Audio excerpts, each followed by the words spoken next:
আজ এই পর্ব শুরু করার আগে আমি আপনাদেরকে কিছু কথা বলতে চাই, কারণ এই পর্বটি আমাদের সকলের জন্য না।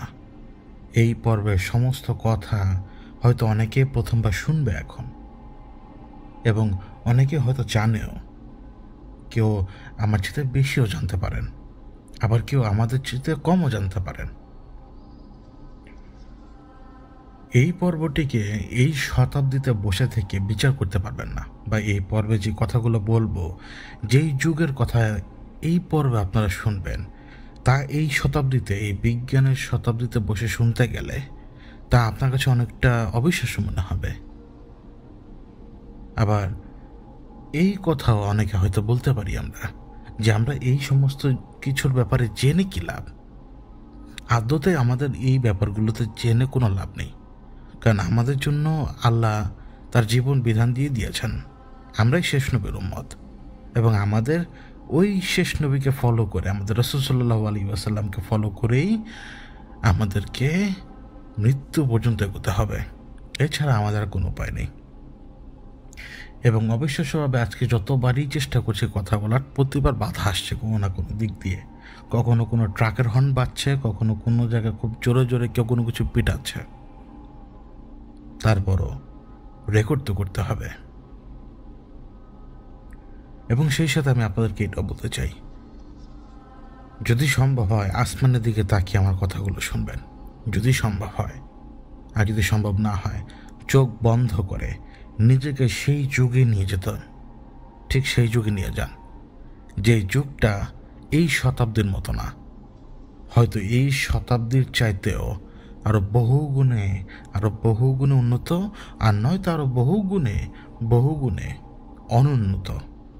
কিন্তু যেটাই হোক, ওই শতাব্দীর সাথে আজকের যে বিষয়টা সরাসরি যোগসূত্র বহন করে। কারণ আমাদের এটা জানতে হবে, হারুত মারুত ব্যাবিলনে যে ফরবিডেন নলেজ, অর্থাৎ যেই কালো জাদুর জ্ঞান নিয়ে এসেছিলেন, তারাই কি সেই জ্ঞান নিয়ে এসছেন নাকি অন্য কেউ নিয়ে এসেছিল প্রথমে? তা জানতে হলে আমাদেরকে যেতে হবে অতীতে। আমাদেরকে যেতে হবে সবার আগে নূহ আলাইহিস সালামের সময়কার প্লাবনের পূর্বে। আমরা যারা এই ইদানিং এই সময়টাতে যখন আমরা গবেষণা করি, আমরা বলতে আপনি আমি আমরা সবাই, আপনি আমি আমরা সবাই যারা আমরা গবেষণা করি, আমরা গবেষণা করতে গেলে আমাদের সামনে কতগুলো কিতাব পড়ে, বাইবেল পড়ে, তৌরাত পড়ে, বিভিন্ন রকমের কিতাব পড়ে। সেই সমস্ত কিতাবে কিন্তু অনেক অনেক রটনা আপনি দেখতে পাবেন, যে সমস্ত রটনাগুলো অনেক অনেক অনেক অনেক প্রশ্ন তৈরি করে।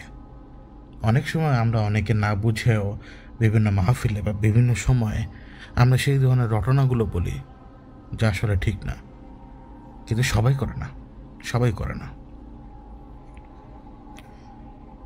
প্রসঙ্গটা হচ্ছে হারুত মারুতের প্রথম ব্যাবিলনে আগমনের। কিন্তু তাদের ব্যাবিলনে আগমনের প্রয়োজনটা কেন পড়লো সেই সময়? আল্লাহ কেন হারুত এবং মারুতকে পাঠিয়েছিলেন ব্যাবিলনে? সেই ব্যাপারে জানতে হলে আমাদেরকে সবার আগে জানতে হবে ব্ল্যাক ম্যাজিক বা কালো জাদুর প্রথম উত্তরণটা কবে হয়, বা কখন হয়, বা কেন হয়। আমরা সকলেই খুব ভালো করে জানি ইদ্রিস আলাইহিস সালামের ব্যাপারে, এবং ইদ্রিস আলাইহিস সালামের সময়ে সম্ভবত সেটা মাউন্ট হারমান, যেটা এই মুহূর্তে সিরিয়ার বর্ডারের আশপাশে। এই মাউন্ট হারবানে এমন কয়েকজনের আগমন ঘটে যারা মানুষ ছিল না। তাদের আগমন ঘটে সেই মাউন্ট হারমানে, এবং তাদের সমস্ত নজর যে পড়ে এই মাউন্ট হারমান থেকে আশপাশে যত জায়গার মধ্যে মানবজাতির বিস্তার, তার উপরে তাদের সর্বপ্রথম নজর পড়ে মানবজাতির, বিশেষ করে আল্লাহর সৃষ্টি বলতেই হয়, মানবজাতির এক অংশ স্ত্রীদের উপরে। কেননা স্ত্রীরা বা নারীরা তারা এমন একটা পর্যায়ে, এমন একটা জায়গায়, এমন একটা রোল প্লে করে যে রোলটা অন্য কেউ প্লে করতে পারবে না। তা হচ্ছে বংশবিস্তার। মাউন্ট হারমানে যারা নেমে এসেছিল তারা কেউ মানুষ ছিল না, তারা অদেখা প্রাণী, তারা এন্টিটি। এবং সেই যুগে অদেখা প্রাণীদের সাথে মানুষের ইন্টারাক্ট হতো। তখন পর্যন্ত লোকেরা সবাই কিন্তু বাবা আদমের দেওয়া আদম ধর্মের উপরেই ছিল, যা পরবর্তীতে ইদ্রিস আলাইহিস-সালামের সময় বলবৎ ছিল। এবং তাদেরকে করাপ্ট করার জন্যই সেই পাহাড়ে নেমে আসে তারা। তাদের সংখ্যা অগণিত। তারা নেমে আসে, কেউ বন্ধুরূপে, কেউ ত্রাতারূপে। তারা ধীরে ধীরে ধীরে ধীরে সবাইকে করাপ্ট করতে শুরু করে। তারাই শিক্ষা দিতে শুরু করে ব্ল্যাক আর্টের, অর্থাৎ ব্ল্যাক ম্যাজিকের। সেখান থেকে প্রথমবার উদ্ভাবিত হয় ডেমিগড, দেবতা বা পৌত্তলিকতা বা আল্লাহর বিরুদ্ধে চলে যাওয়া। সেইখান থেকে শুরু হয়। কারণ যখন তারা দেখলো যে এদেরকে ম্যানিপুলেট করা একেবারে সহজ, কারণ এরা কখনোই এইভাবে তাদের সামনে আসতে পারেনি আগে। সেই দিন মাউন্ট হারমানে তারা নেমেছিল। কোনো এক পোর্টাল খুলে বা কোনো একটা কিছু করে তারা মাউন্ট হারমানে নেমেছিল। তারা মাঠের ভেতর থেকে বের হয়ে আসেনি বা আসমান থেকে নেমে আসেনি। তারা দেখতো, তারা লুকিয়ে লুকিয়ে আমাদেরকে দেখে এখনো। তারাই সেদিন হারমান থেকে নিচে নামে এবং ধীরে ধীরে ধীরে ধীরে এই ইদ্রিস আলাইহিস-সালামের সময়কার লোকদেরকে তারা করাপ্ট করতে শুরু করে। বিশেষ করে বংশ বিস্তারের ক্ষেত্রে তারা নারীদেরকে করাপ্ট করতে শুরু করে। নারীদের সাথে তাদের দৈহিক সম্পর্ক ছিল, সেটা কিভাবে সেটা আমরা কেউ জানি না এখন। পুরুষদেরকে একে অপরের রক্তের পিছনে লাগিয়ে দিত, একে অপরকে রক্তের এমন এক টানের পিছনে লাগিয়ে দিত যে এখনই ওকে খুন করে রক্ত খেয়ে ফেলবো। পুরুষদের ভেতরেই অবস্থা ছিল। কিন্তু তারপরে যখন তাদেরকে গাইড দেওয়ার মতো কেউ ছিল না, সেই সময় গাইড দেওয়ার মতো ছিল না। কেন? কারণ তারা বিচ্যুত হয়ে গিয়েছে, তারা শুনছে না কথা।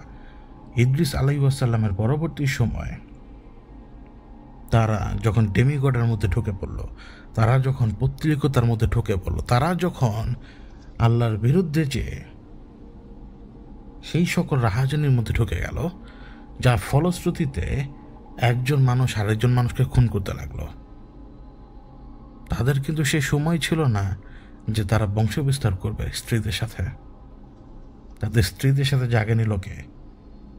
সেই না দেখা এন্টিটিরা। এবং সেইখান থেকে পয়দা হলো কি? এমন এক জিনিস পয়দা হলো যে জিনিসটা দুনিয়াতে যদি আজ থাকতো তাহলে আপনি আর আমি তাদের খাবার হয়ে যেতাম। জায়ান্ট।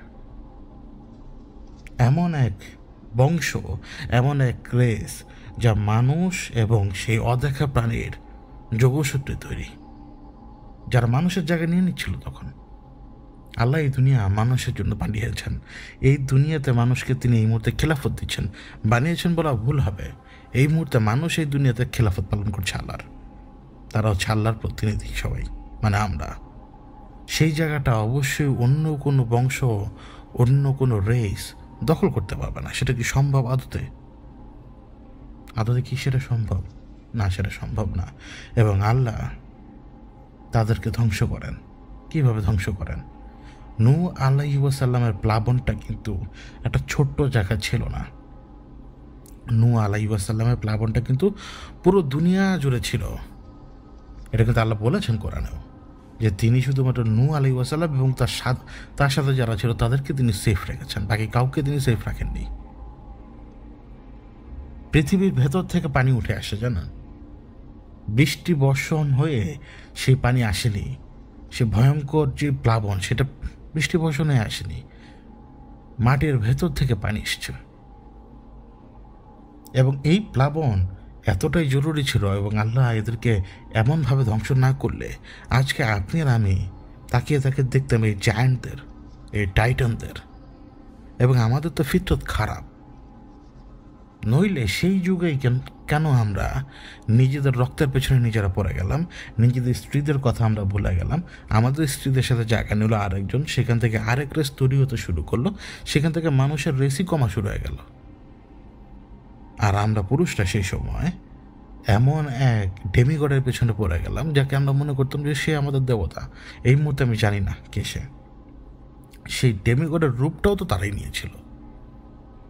প্রত্যেকটা ডেমিগড, দুনিয়াতে যে কয়টা ডেমিগড রয়েছে, দুনিয়াতে যত দেবতা রয়েছে, তারা সকলে এন্টিটি।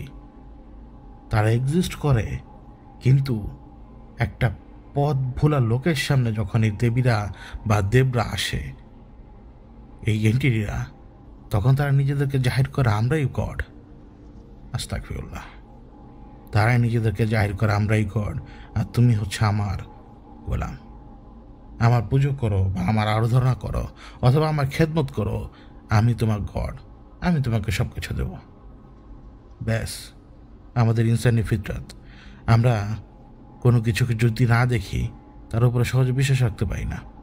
যদি আমরা কোনো কিছু দেখি এমন, তার উপরে আমাদের সহজে বিশ্বাস চলে আসে এবং আমরা পতিত হই, আমরা তাদের পথে হাঁটতে শুরু করি। তখন সেই এন্টিটিরা আমাদেরকে যেই ধরনের রিচুয়ালগুলো দেয়, সেই রিচুয়ালগুলো তারাই তৈরি করে, তারাই সব কিছু করে। তারা এই অবিশ্বাস্য জ্ঞান কোথা থেকে পেয়েছে? অবশ্যই আল্লাহর কাছ থেকে। দুনিয়াতে কোনো কিছু আল্লাহর কাছ থেকে ছাড়া আসেনি। দুনিয়ার কোনো জ্ঞান কেউ অবশ্যই করতে পারবে না। এই মুহূর্তে একটা কলমের নিব যদি আপনি দেখেন, সেখানে যে একটা ছোট্ট বল পয়েন্ট রয়েছে, সেই আবিষ্কার তো মানুষ করেছে, কিন্তু সেটা যদি আল্লাহ না চেতেন তা আবিষ্কার হতো। দুনিয়াতে কোনো কিছু আল্লাহর আবিষ্কারের বাইরে না। অবশ্যই আল্লাহর আবিষ্কার নয়, আল্লাহর দান। মানুষ কোনো কিছু আবিষ্কার করেনি, মানুষের অধ্যাবসায় সে আবিষ্কারকে সামনে এনেছে শুধুমাত্র।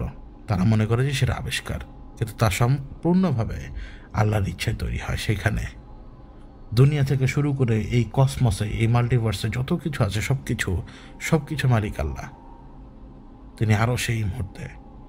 সুতরাং যত ফরবিডেন নলেজ আসুক, যত কিছু আসুক, সব আল্লাহর কাছ থেকে আসে এবং আমাদেরকে দিতে হবে চরম পরীক্ষা। এই দুনিয়াতে থেকে আমাদেরকে বাছাই করতে হবে যে আমরা জান্নাতে যাব না জাহান্নামে যাব। এই ঘটনাটাই ঘটে নূহ আলাইহিস সালামের সময়। এই প্লাবন দিয়ে তিনি পুরো পৃথিবীকে এই ধ্বংসযজ্ঞ করে পুরো পৃথিবীকে পরিষ্কার করে দিয়েছেন। কারণ সেই জায়ান্টরা থাকলে আজকে আমরা তাদের গোলামি করতাম, খেলাফত প্রতিষ্ঠা হতো না আল্লাহর, মানে আমাদের খেলাফত প্রতিষ্ঠা হতো না, যেটা আল্লাহ আমাদেরকে দায়িত্ব দিয়েছেন এই মুহূর্তে পৃথিবীর উপরে। কিন্তু আমাদের পূর্বে ছিল কারা? আমাদের পূর্বে ছিল তারাই যারা অদেখা ফোর্স। মনে আছে ফেরেশতারা যখন আদম আলাইহিস সালামের সৃষ্টির সময় আল্লাহকে বলেছিল, এরা তো ওই ঘটনা ঘটাতে পারে বা ওই ঘটনা তারা ঘটাতে পারে যা পূর্বে দুনিয়াতে ঘটিয়েছে অন্য মাখলুক। তার মানে যারা এই দুনিয়াতে ছিল আমাদের পূর্বে, তারা খুন রাহাজানি থেকে শুরু করে কোনো কিছু বাদ রাখেনি।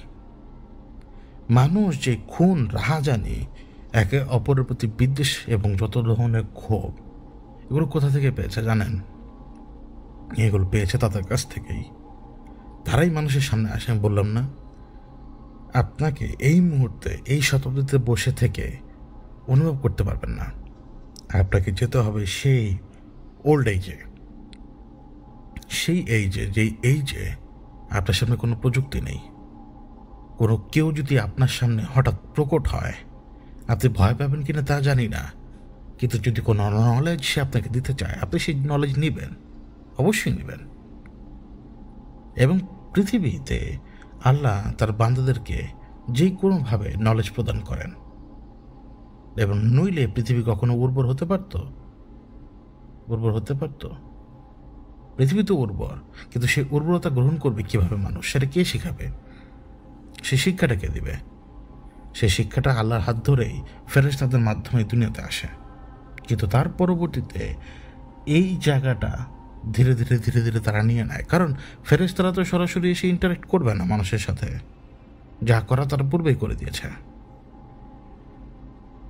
এই জন্যই নূহ আলাইহিস ওয়াসাল্লামের ওই প্লাবনটা জরুরি ছিল দুনিয়াকে একেবারে সাফ করে দেওয়ার জন্য। একটা জিনিস লক্ষ্য করেছেন এখানে ঘটনা কি? এখানে ঘটনা হচ্ছে স্ত্রী। তারা ভোগ্যপূর্ণ নয়, তারা এমন এক সোর্স, বংশবিদ্ধারের সোর্স, যা দুনিয়াতে অন্য কোনো সোর্স আর মেনটেন করতে পারবে না। আজকে যদি এই মুহূর্তে দুনিয়াতে কোনো স্ত্রী লোক না থাকে, একটা সময় দুনিয়াতে কোনো মানুষ জীবিত থাকবে না। কারণ বংশবিদ্ধার হবে কীভাবে? বংশবৃদ্ধি করতে গেলে স্ত্রীকে লাগবে, কারণ আল্লাহ তাকে সেই এক এমনভাবে তাকে তৈরি করেছেন, তাকে এমনভাবে তিনি তৈরি করে দিয়েছেন যাতে করে সে বংশবৃদ্ধি করতে পারে। প্রত্যেকটা স্ত্রী, সেটা মানুষ থেকে শুরু করে সেটা পশু পাখি পর্যন্ত, তাদের কাজ বংশকে বৃদ্ধি করা, কারণ আমরা সবাই মরব। তাহলে তারা কেন চেয়েছিল ইদ্রিস আলাইহিস সালামের সময়, কেন তারা চেয়েছিল যে তারা ইনসান নারীদের পেছনে আসবে, তাদেরকে করাপ্ট করবে এবং সেখান থেকে জন্ম নেবে জায়ান্ট? ভেবে দেখুন তাদের আসল উদ্দেশ্যটা কি ছিল। তারা মানুষকে ঘৃণা করে প্রচণ্ডভাবে, তাই না? ঘৃণা করে দেখেই তারা চেয়েছিল যে তাদের বংশ, অর্থাৎ সেই জায়ান্টরা দুনিয়া দখল করে নেবে, এবং যখন জায়ান্টরা দুনিয়া দখল করে নেবে তারা তো মানুষকে পেটিয়ে মেরে ছিঁড়ে একাকার করে ফেলবে, রাখবেই না কিছু। আল্লাহ কি তাদেরকে সেই পরিকল্পনায় সফলতা দেবেন? আল্লাহ হচ্ছেন উত্তম পরিকল্পনাকারী। তাদের ওই পরিকল্পনা সেখানেই ভেস্তে যায়, এবং সেই প্লাবনে তাদের কি হয় সেই ব্যাপারে জানা খুবই কঠিন। বুক অফ ইনকে আপনি অনেক তথ্য পাবেন তাদের ব্যাপারে। অবশ্যই সেই তথ্যগুলো কতটুকু সঠিক কতটুকু ভুল তা আসলে বিচার করা অনুচিত, আসলে তা বিচার করা অনুচিত। কিন্তু সবসময় কোনো না কোনো দিক দিয়ে ইনফরমেশন দুনিয়াতে আসতেই থাকবে। কিন্তু আমি আবারও বলি, এই সকল ইনফরমেশন শুধুমাত্র আমাদেরকে সাবধান করার জন্য। অতীতের ঘটনাগুলো আমাদেরকে সাবধান করার জন্যই বলা হয়। অতীতে যত ইভেন্ট ঘটে গিয়েছে তা আমাদের জন্য কেবল সাবধানবাণী নয়, শিক্ষারও। ওই কাজ করলে তোমার সাথে কিন্তু এই ঘটনা ঘটবে। কিন্তু আদতে কোনো যুগ বা কোনো বংশ বা কোনো জাতি নিজেদের অতীত থেকে শিক্ষা নিয়েছে? নেয়নি, আমরাও নিইনি। কীভাবে নেব? ধরুন ইদ্রিস আলাইহিস সালামের সময়কার ওই ঘটনাগুলো, যখন নূহ আলাইহিস সালামের সময় যখন প্লাবন হয়, প্লাবনটা কেন হয় তা পরবর্তী জেনারেশন সেটা জানতো, অবশ্যই জানতো। সেই জেনারেশন থেকে যখন ধীরে ধীরে নূহ আলাইহিস সালামের পরিবারের দ্বারা যখন পৃথিবী আবারও আবাদ হতে শুরু করে, অবশ্যই সেটা ধীরে ধীরে তখন এমন একটা সময় আসে,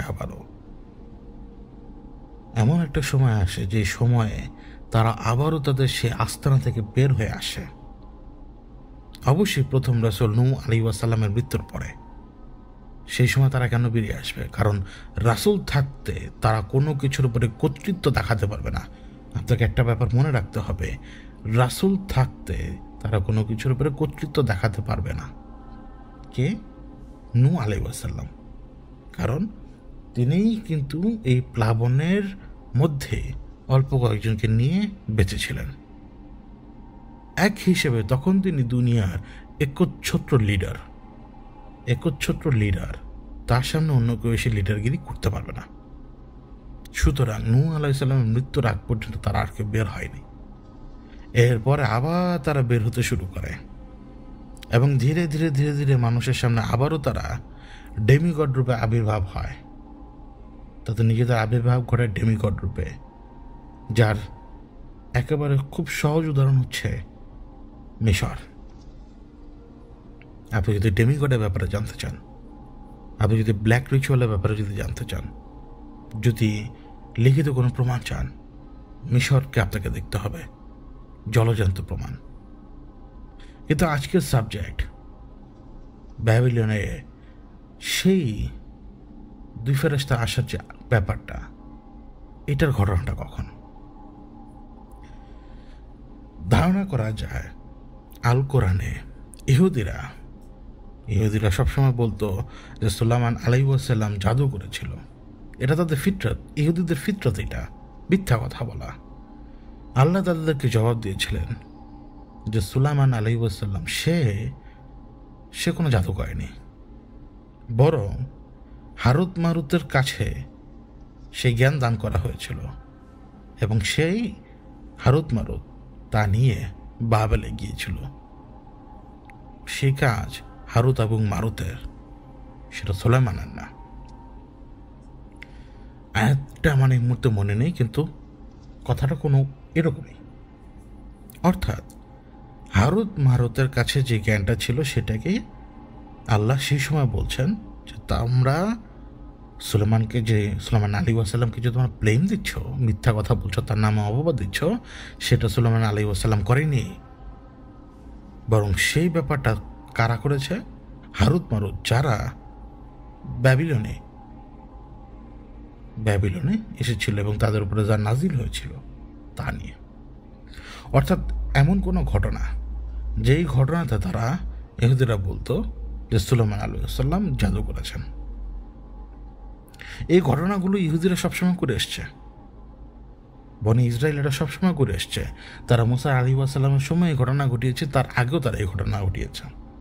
কিন্তু এখন প্রশ্ন হচ্ছে, বাবেলে কোন সেই জ্ঞান বা কোন ঘটনার প্রেক্ষিতে হারুত মারুত এসেছিলেন, আর বাবেলটা কোথায়?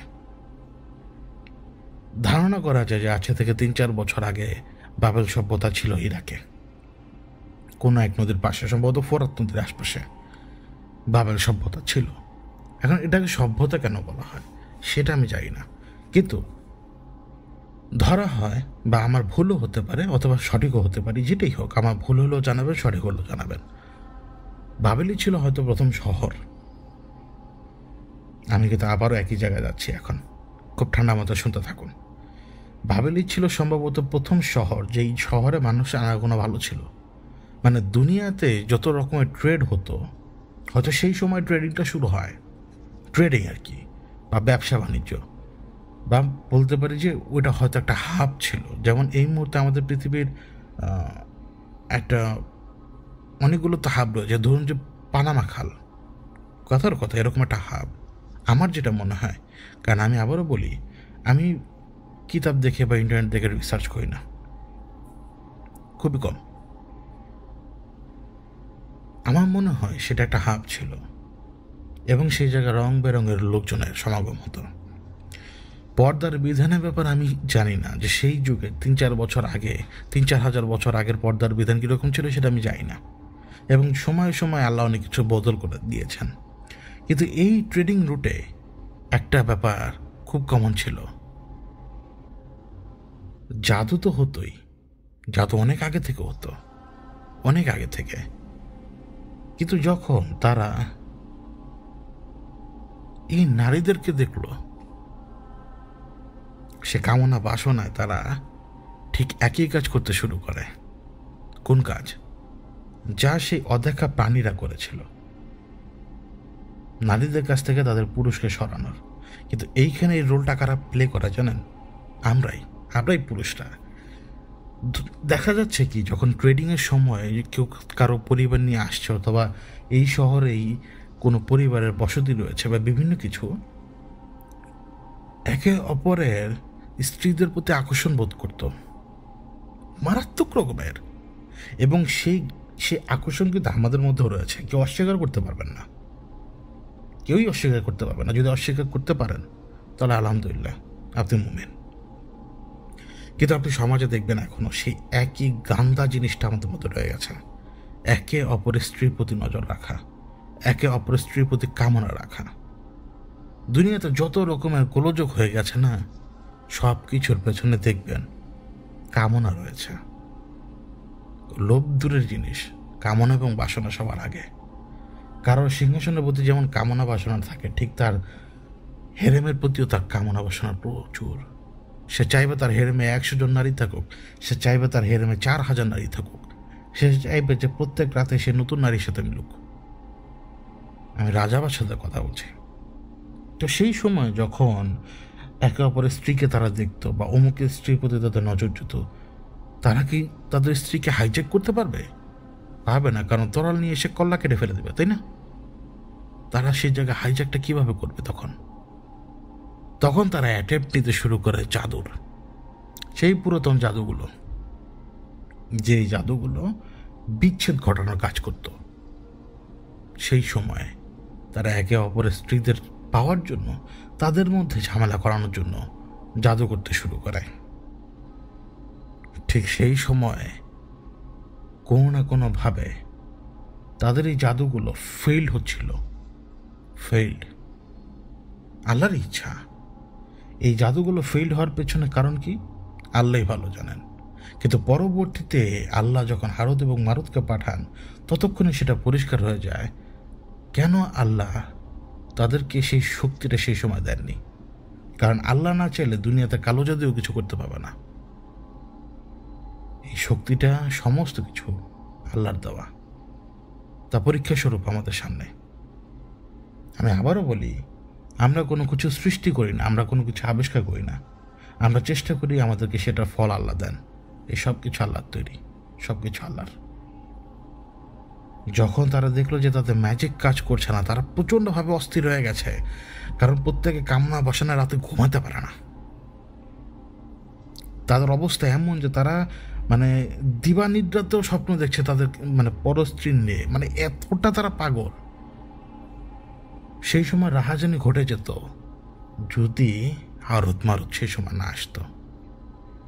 রাহাজানি ঘটে যেত, আল্লাহই ভালো জানেন। কারণ আপনি কামনা বাসনাকে বেশি দিন দমিয়ে রাখতে পারবেন না। যখন দেখছেন যে জাদুতে কাজ হচ্ছে না, আরে এই জাদু তো আমার পূর্বপুরুষ বারবার করে আসছে, যে ধরা গেল যে কেউ চীনের লোক, চীন তো সেই জায়গায় এখন আমরা জানি চীন, কিন্তু এই জায়গার লোকদের তো একটু হাবভাব অন্যরকম। তারা চীনের লোক, তারা জাদু করবে একরকম, এশিয়ান জাদু করবে আরেক রকম, আফ্রিকান জাদু করবে আরেক রকম, মিডল ইস্টের অ্যারাবিক তারা জাদু করবে আরেকভাবে। কারোরই জাদুতে কাজ হচ্ছে না। কিন্তু এই যে সুন্দর সুন্দর নারীরা, আল্লাহ তাদেরকে এত সুন্দর রূপ দিয়েছেন, মাশাল্লাহ বলতে হয়। কেননা এই মিডল ইস্টের নারীদের, তাদের রূপ অনেক সুন্দর, এবং এই রূপের জন্য তারা পাগল হয়ে যাবে, খুবই স্বাভাবিক। এই রূপে নারীদের জন্য যে কেউ পাগল হয়ে যাবে। জাদু ফেল হচ্ছে বারবার, কন্টিনিউ জাদু কাজ করছে না, কোনোভাবে কাজ করছে না। আসলো সেই দিন। কোন দিন? একদিন রাতের বেলা এক ব্যক্তি তার জাদুক্রিয়া করেই যাচ্ছে, করতে করতে করতে করতে সে ঘেমে যাচ্ছে, তার শরীর ছেড়ে দিচ্ছে। মানে জাদুক্রিয়াতে যেই ধরনের কাজ তাকে করতে হচ্ছে, তার শরীর ঘেমে যাচ্ছে, তার শরীর ছেড়ে দিচ্ছে। একসময় সে ক্লান্ত হয়ে পড়ে গেছে। মনে রাখবেন, সেই সময় কিন্তু বাতাস আপনি পাবেন না, বিশেষ করে ওই অংশে।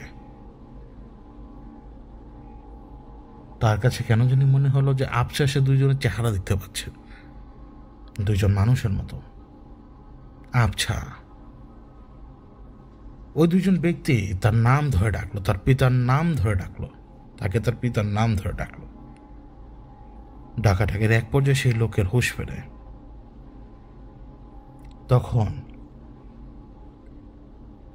সেই দুজন ব্যক্তি তাকে উদ্দেশ্য করে বলে, তুমি এই কাজ করছো, এটা কি ঠিক? তুমি এই কাজ করছো, সেটা কি ঠিক? এই কাজ তুমি করো না। প্রতি উত্তরে সেই ব্যক্তি বলেছিল যে না, আমাকে এটা করতে হবে, আমাকে এটা করতেই হবে। তখন সে দুজন ব্যক্তি তাকে বলল, তুমি কি অমুকের স্ত্রীকে নিজের কাছে পেতে চাচ্ছ? তুমি চাচ্ছ সেই দুজনের মধ্যে সমস্যা তৈরি করে তাদেরকে আলাদা করে ফেলতে? সে উত্তর দিল, হ্যাঁ। তখন সে দুজন বলল, আমি তোমাকে শিখাতে পারি, আমি তোমাকে শিখাতে পারি ওই ঘটনা কিভাবে ঘটাতে হয়, সেটা আমি তোমাকে শেখাবো। কিন্তু কিন্তু আমি তোমাকে বলে রাখছি, এই শিক্ষাটা তোমার জন্য হবে পাপ। তুমি যদি এটা প্রয়োগ করো, এরপরও আমি তোমাকে শিখিয়ে দেওয়ার পরেও যদি তুমি প্রয়োগ করো, তাহলে মনে রেখো এটা তোমার ক্ষতির কারণ। তুমি নিজের ক্ষতি নিজে ডেকে আনছো। কামনা বাসনায় পাগল সেই লোক কি শুনবে? সে বিদ্যা জানতে চাইল, সে বিদ্যা তাকে শিখানো হলো, সে দুজন ব্যক্তি তাকে সেই বিদ্যা শিখিয়ে দিল। ফলশ্রুতিতে সেইখানে বিচ্ছেদ ঘটে সে দুজনের মধ্যে। পরের দিনই বিচ্ছেদ ঘটে, যার ফলে তার কামনা বাসনা পূরণ হতে সময় লাগেনি। কারণ এর পরবর্তীতে সে তাকে কিভাবে বশ করবে সেই বিদ্যাও এই দুজনের কাছ থেকে শিখতে চায়। সেই দুজনও তাকে বলে, আমি সেই বিদ্যা তোমাকে শেখাবো, কিন্তু বলে রাখছি এটা তোমাদের জন্য ক্ষতিকর, এটা তোমাদের জন্য ক্ষতিকর, এটা তোমাদের জন্য ক্ষতিকর। তারপরও সে কথা শুনেনি, এবং সে কেড়ে নিয়েছে তাকে, যেটাকে বলে বশ করা। ধীরে ধীরে ধীরে ধীরে ধীরে ধীরে কথা ছড়িয়ে পড়তে শুরু করে চারপাশে, ধীরে ধীরে ধীরে ধীরে ছড়িয়ে পড়তে শুরু করে যে দুজন ব্যক্তি তারা এমন মহাবিদ্যা জানে যে বিদ্যা দ্বারা যে কোনো কিছু হাসিল করা সম্ভব। ধীরে ধীরে ধীরে ধীরে সে দুজনের কাছে 1, 2, 3, 4 মানুষ আসতে থাকে। এক একজন এক এক বিদ্যা জানতে চায়। প্রত্যেককে সেই বিদ্যা শিখিয়ে দেওয়ার পূর্বে তাদেরকে 3 বার বলে দেওয়া হয় যে এই বিদ্যা তোমাদের ক্ষতির স্বরূপ, যদি এই কাজ করো তোমাদের ক্ষতি হবে, তোমাদের ক্ষতি হবে, তোমাদের ক্ষতি হবে। তবুও লোক সেই বিদ্যা শিখত এবং তা প্রয়োগ করতে লাগলো। যেই ব্যক্তির ক্ষতি করা হচ্ছে সেই ব্যক্তি ক্ষতির শিকার হয়ে আবার এদের কাছে এসে, সেই দুজন ব্যক্তির কাছে এসে সেই জ্ঞান শিখে পুনরায় আবার তার বিরুদ্ধে লেগে যেত। মানে আমি ক্ষতি করছি আপনার কার কাছ থেকে? এই দুজন ব্যক্তির কাছ থেকে শিখে আপনিও এই 2 ব্যক্তির কাছ থেকে শিখে এসে আমার বিরুদ্ধে ক্ষতি করছেন। এক নন স্টপ মুভমেন্ট, যা ফলশ্রুতিতে ওই শহরে একটা মানুষও রইল না যাদের ভেতরে ঈমান এক ফোঁটা ছিল। প্রত্যেকে করাপ্ট হয়, সব কিছুর পেছনে রাগ, কামনা, লোভ, হিংসা, 4টা মূল ভয়ঙ্কর জিনিস। প্রত্যেককে সাবধান করেছিলেন তারা, সেই দুজন যারা হারুত এবং মারুত, যারা এসেছিলেন পরীক্ষা স্বরূপ এই বাবেলে আল্লাহর দেয়া বিদ্যা নিয়ে, ফরবিডেন নলেজ। তারা কি শিখিয়েছে? ধরে নিলাম তারা লবণ পড়া দিয়েছে, লবণে কি পড়া দিয়েছে, যাই হোক, সেই ঘটনা আল্লাহ না চাইলে ঘটতো না, কিন্তু সেই ঘটনাটা তো ঘটিয়েছে। কিভাবে ঘটিয়েছে? আল্লাহ চাইছেন দেখি তো ঘটেছে তা নয়, আল্লাহ শক্তি দিয়েছেন তো, বলেছেন তো যে এই ঘটনা ঘটালে সেইখানে এই তাসিরে এই ঘটনা ঘটবে। কোন ঘটনা? আমি যদি চাই এই কর্মের তাসিরে অমুক ব্যক্তি মরুক, তাহলে সেই ব্যক্তি মরবে, কারণ আল্লাহ সেই কর্মের উপরে তাসির দিয়েছেন। কিন্তু আল্লাহ তো আপনার সামনে সেই সময় অপশন দিয়ে রেখেছেন, যদি এই ঘটনা ঘটাও তাহলে তোমার ক্ষতি হবে, তাহলে তোমার ক্ষতি হবে, তাহলে তোমার ক্ষতি হবে। আর এই ঘটনা না ঘটাও, তুমি উত্তম, তুমি উত্তম, তুমি উত্তম। আমি আবারও বলি, আপনি কিন্তু ইসলামের কনটেক্সট সেই জায়গায় ব্যবহার করতে পারবেন না, কারণ সে প্রাগ ঐতিহাসিক যুগ ইসলামের ধারে কাছেও না। সময়ে সময়ে সময়ে সময়ে আল্লাহ সব কিছু বদল করেছেন, সুতরাং সেটাকে আপনি ইসলামের ধারায় চিন্তা করতে পারবেন না। সেই যুগ অন্যরকম ছিল, সেই সময়ের নীতিনীতি অন্যরকম ছিল। সেই দুজন পরীক্ষা স্বরূপ যে বাবেলের উপরে এসেছিলেন, তাদের কল্যাণেই আর অকল্যাণেই হোক, বাবেল ধ্বংস হয়। বললাম না, চেইন রিয়াকশন। একটা ঘটনা ঘটতে শুরু করলে আরেকটা ঘটনা ঘটতে শুরু করা অটোমেটিক। আল্লাহর গজব ব্যতীত দুনিয়াতে যত ধরনের ধ্বংসযজ্ঞ হয়েছে, যদি কোনো শহরের পতন ঘটে থাকে, এই ঘটনাগুলো ঘটেও আল্লাহর ইচ্ছায়। ঠিক তেমনি বাবেল ধ্বংস হয় সাইরাসের হাতে, কিন্তু সেই বাবেল ধ্বংস হওয়ার আগে অনেক কিছু হয়। হারুত মারুতের কি হলো? তারা কি একেবারে গায়েব হয়ে গেলেন? না, মনে রাখতে হবে হারুত মারুত তাদের উপর অবতীর্ণ হওয়া সে ফরবিডেন নলেজ, সেটা নিয়ে যখন তারা বাবেলে আসেন, কেন এসেছিলেন? কেন আল্লাহ তাদের এই দুজনকেই বাবেলে পাঠিয়েছেন? বললাম না, বাবেলের লোক কালো জাদুতে অস্থির হয়ে গিয়েছিল সে সময়। এই কালো জাদুর সোর্স কারা? মনে আছে? মনে আছে, আমি একটু আগে যে বলে আসলাম, ইদ্রিস আলাইহিসসালামের সময়কার সে অদেখা এন্টিটিরা, যারা মাউন্ট হারমানে নেমেছিল। মনে আছে? সেইখান থেকে তারা সেই জনবসতির দিকে আগায় এবং পরবর্তীতে তাদের বংশের বিস্তার ঘটায়। দুনিয়ার মধ্যে যত অশান্তি মারামারি হয়, সব কিছুর পেছনে এদের হাত। এদের কাছে আমরা চরম শত্রু সেই শুরুর দিন থেকেই, এবং বংশ বিস্তার করার ক্ষেত্রে মানুষ বা মানব নারী সবচেয়ে উত্তম তাদের কাছে, কারণ মানুষের মধ্যেই তো তখন বিভেদ ঘটানোর জন্য এটা সবচেয়ে বেস্ট। কারণ একজন পুরুষ কোনো মতেই তার স্ত্রীর সাথে এমন কোনো কিছু সহ্য করবে না। আর যদি তার স্ত্রী নিজেই তার স্বামীকে ধোকা দেয়, সেটা তার স্বামীর কাছে কীরকম ভয়ঙ্কর। সবখানে কিন্তু অশান্তি, দৃশ্যমান অশান্তি।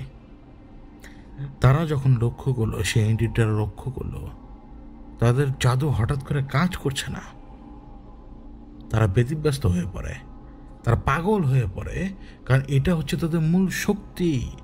কাউকে করাপ্ট করতে গেলে এই জাদুর প্রয়োজন হয় তাদের নিজেরই, এবং সেই সাথে ওই লোকদেরকে মন্ত্র বা যেটাই হোক, এই ডেমিগড হয়ে তারা যেটা শিখিয়েছিল সেটা যদি আবার তারা অ্যাপ্লাই না করতে পারে, তাহলে তারা তো তাদের ডেমিগড হওয়া নিয়েও প্রশ্ন করবে। তখন এমনও হতে পারে যে অন্য ডেমিগড, যে ডেমিগডকে তারা চেনেও না জানেও না, এসে তার জায়গা নিয়ে নেবে। সবাই কিন্তু ইনসিকিউর ফিল করে, এমন কেউ নেই যে সে ইনসিকিউর ফিল করে না। শয়তান এবং তার অনুসারীরাও মারাত্মকভাবে ইনসিকিউর ফিল করে। তারা খোঁজ লাগাতে শুরু করে। ঘটনা কি? তাদের মধ্যে থেকে যারা সূর্যের সাথে যোগাযোগ রাখত, তাদের মধ্যে থেকে যারা চাঁদের সাথে যোগাযোগ রাখত, এখন আপনার কাছে মনে হতে পারে এটা কেমন আজগুবি কথা যে সূর্যের সাথে যোগাযোগ, চাঁদের সাথে যোগাযোগ, তারা এটা পারে, এবং সেইটা বোঝার শক্তি আমাদের নেই, আদতে আমারও নেই। তারা এটা কিভাবে পারে? এই শক্তি কেবল তাদের মধ্যে সীমাবদ্ধ। এই শক্তির ব্যাপারে তারা বাইরে বলে না, কাউকে বলে না। তাদের মধ্যে থেকে যারা সূর্যের সাথে যোগাযোগ রাখতো, চাঁদের সাথে যোগাযোগ রাখতো, দূরবর্তী নক্ষত্রের সাথে যোগাযোগ রাখতো, তারা খোঁজ পেল দূরে ফোরাতের পাশে দুজনের আবির্ভাব ঘটেছে, এবং তাদের আবির্ভাব ঘটার পরেই তাদের সমস্ত শক্তি একেবারে গায়েব, একেবারে শক্তিহীন হয়ে পড়েছে। এই দুজনকে খুঁজতে বের হয় তারা। দ্রুততার সাথে তারা বাবেলে পৌঁছে গেলেও তারা এই দুজনে হদিস সহজে পাচ্ছিল না। এই দুজনকে কে? এই দুজন যারা আসার পরে এমন কি ঘটনা ঘটলো আমরা শক্তি পাচ্ছি না। সে অদেখে এন্টিটিরা তাদেরকে খুঁজতে শুরু করে, সে দুজনকে, হারুত এবং মারুতকে।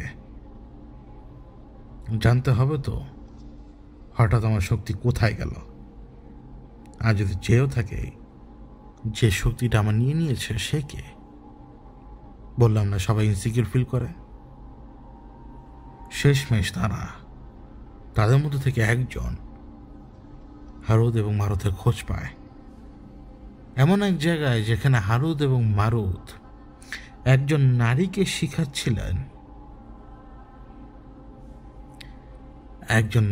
শিখাচ্ছিলেন কিভাবে একজন পুরুষকে বশ করতে হয়, কিভাবে একজন পুরুষকে তার নিজের কাছে টেনে আনা যায়। আর যদি সেটা হয় দুইজন, যদি দুজনকে টেনে আনা যায়, সে শিক্ষাও হারুত এবং মারুত দিচ্ছিলেন তাকে, এবং দেওয়ার সময়ও তাকে বলেছিলেন, এটা তোমার জন্য ক্ষতিকর, এটা তোমার জন্য ক্ষতিকর, এটা তোমার জন্য ক্ষতিকর। এই বাক্য শুনতে পায় সেই অদেখা এন্টিটি। সেই দূর থেকে সে অদেখা এন্টিটি দেখতে পায় হারুত এবং মারুত সেই স্ত্রীকে কি শিখিয়ে দিয়েছেন। তখন একটি ঘটনা ঘটে। হারুত এবং মারুতের সাথে চোখাচোখি হয় সেই এন্টিটির, এবং হারুত এবং মারুতের চোখ থেকে যে ঝলকটা সেই এন্টিটি দেখতে পায়, তা দেখার পরপর সে সচকিত হয়ে যায়। আরে এরা তো মানুষ না, এরা তো এঞ্জেল, এরা তো ফেরেশতা। এলো থেকে কিভাবে এলো? ঘটনা কি? ফেরেশতাদের কি পতন ঘটে গেছে? সাথে সাথে চারপাশে ছড়িয়ে দিল একটা খবর, ফেরেশতাদের পতন ঘটে গেছে, ফেরেশতাদের পতন ঘটে গেছে। এই যে বাবেলে দুজন ফেরেশতাকে আমি দেখেছি, তোমরা যদি কেউ বিশ্বাস না করো, যে যেখানে আছো সেখান থেকে উড়ে এক্ষুনি চলে আসো। বাবেলে দুইজন ফেরেশতার আবির্ভাব ঘটেছে, তারা মানুষকে শিখাচ্ছে কীভাবে জাদু করতে হয়, অর্থাৎ ফেরেশতাদের পতন ঘটে গেছে।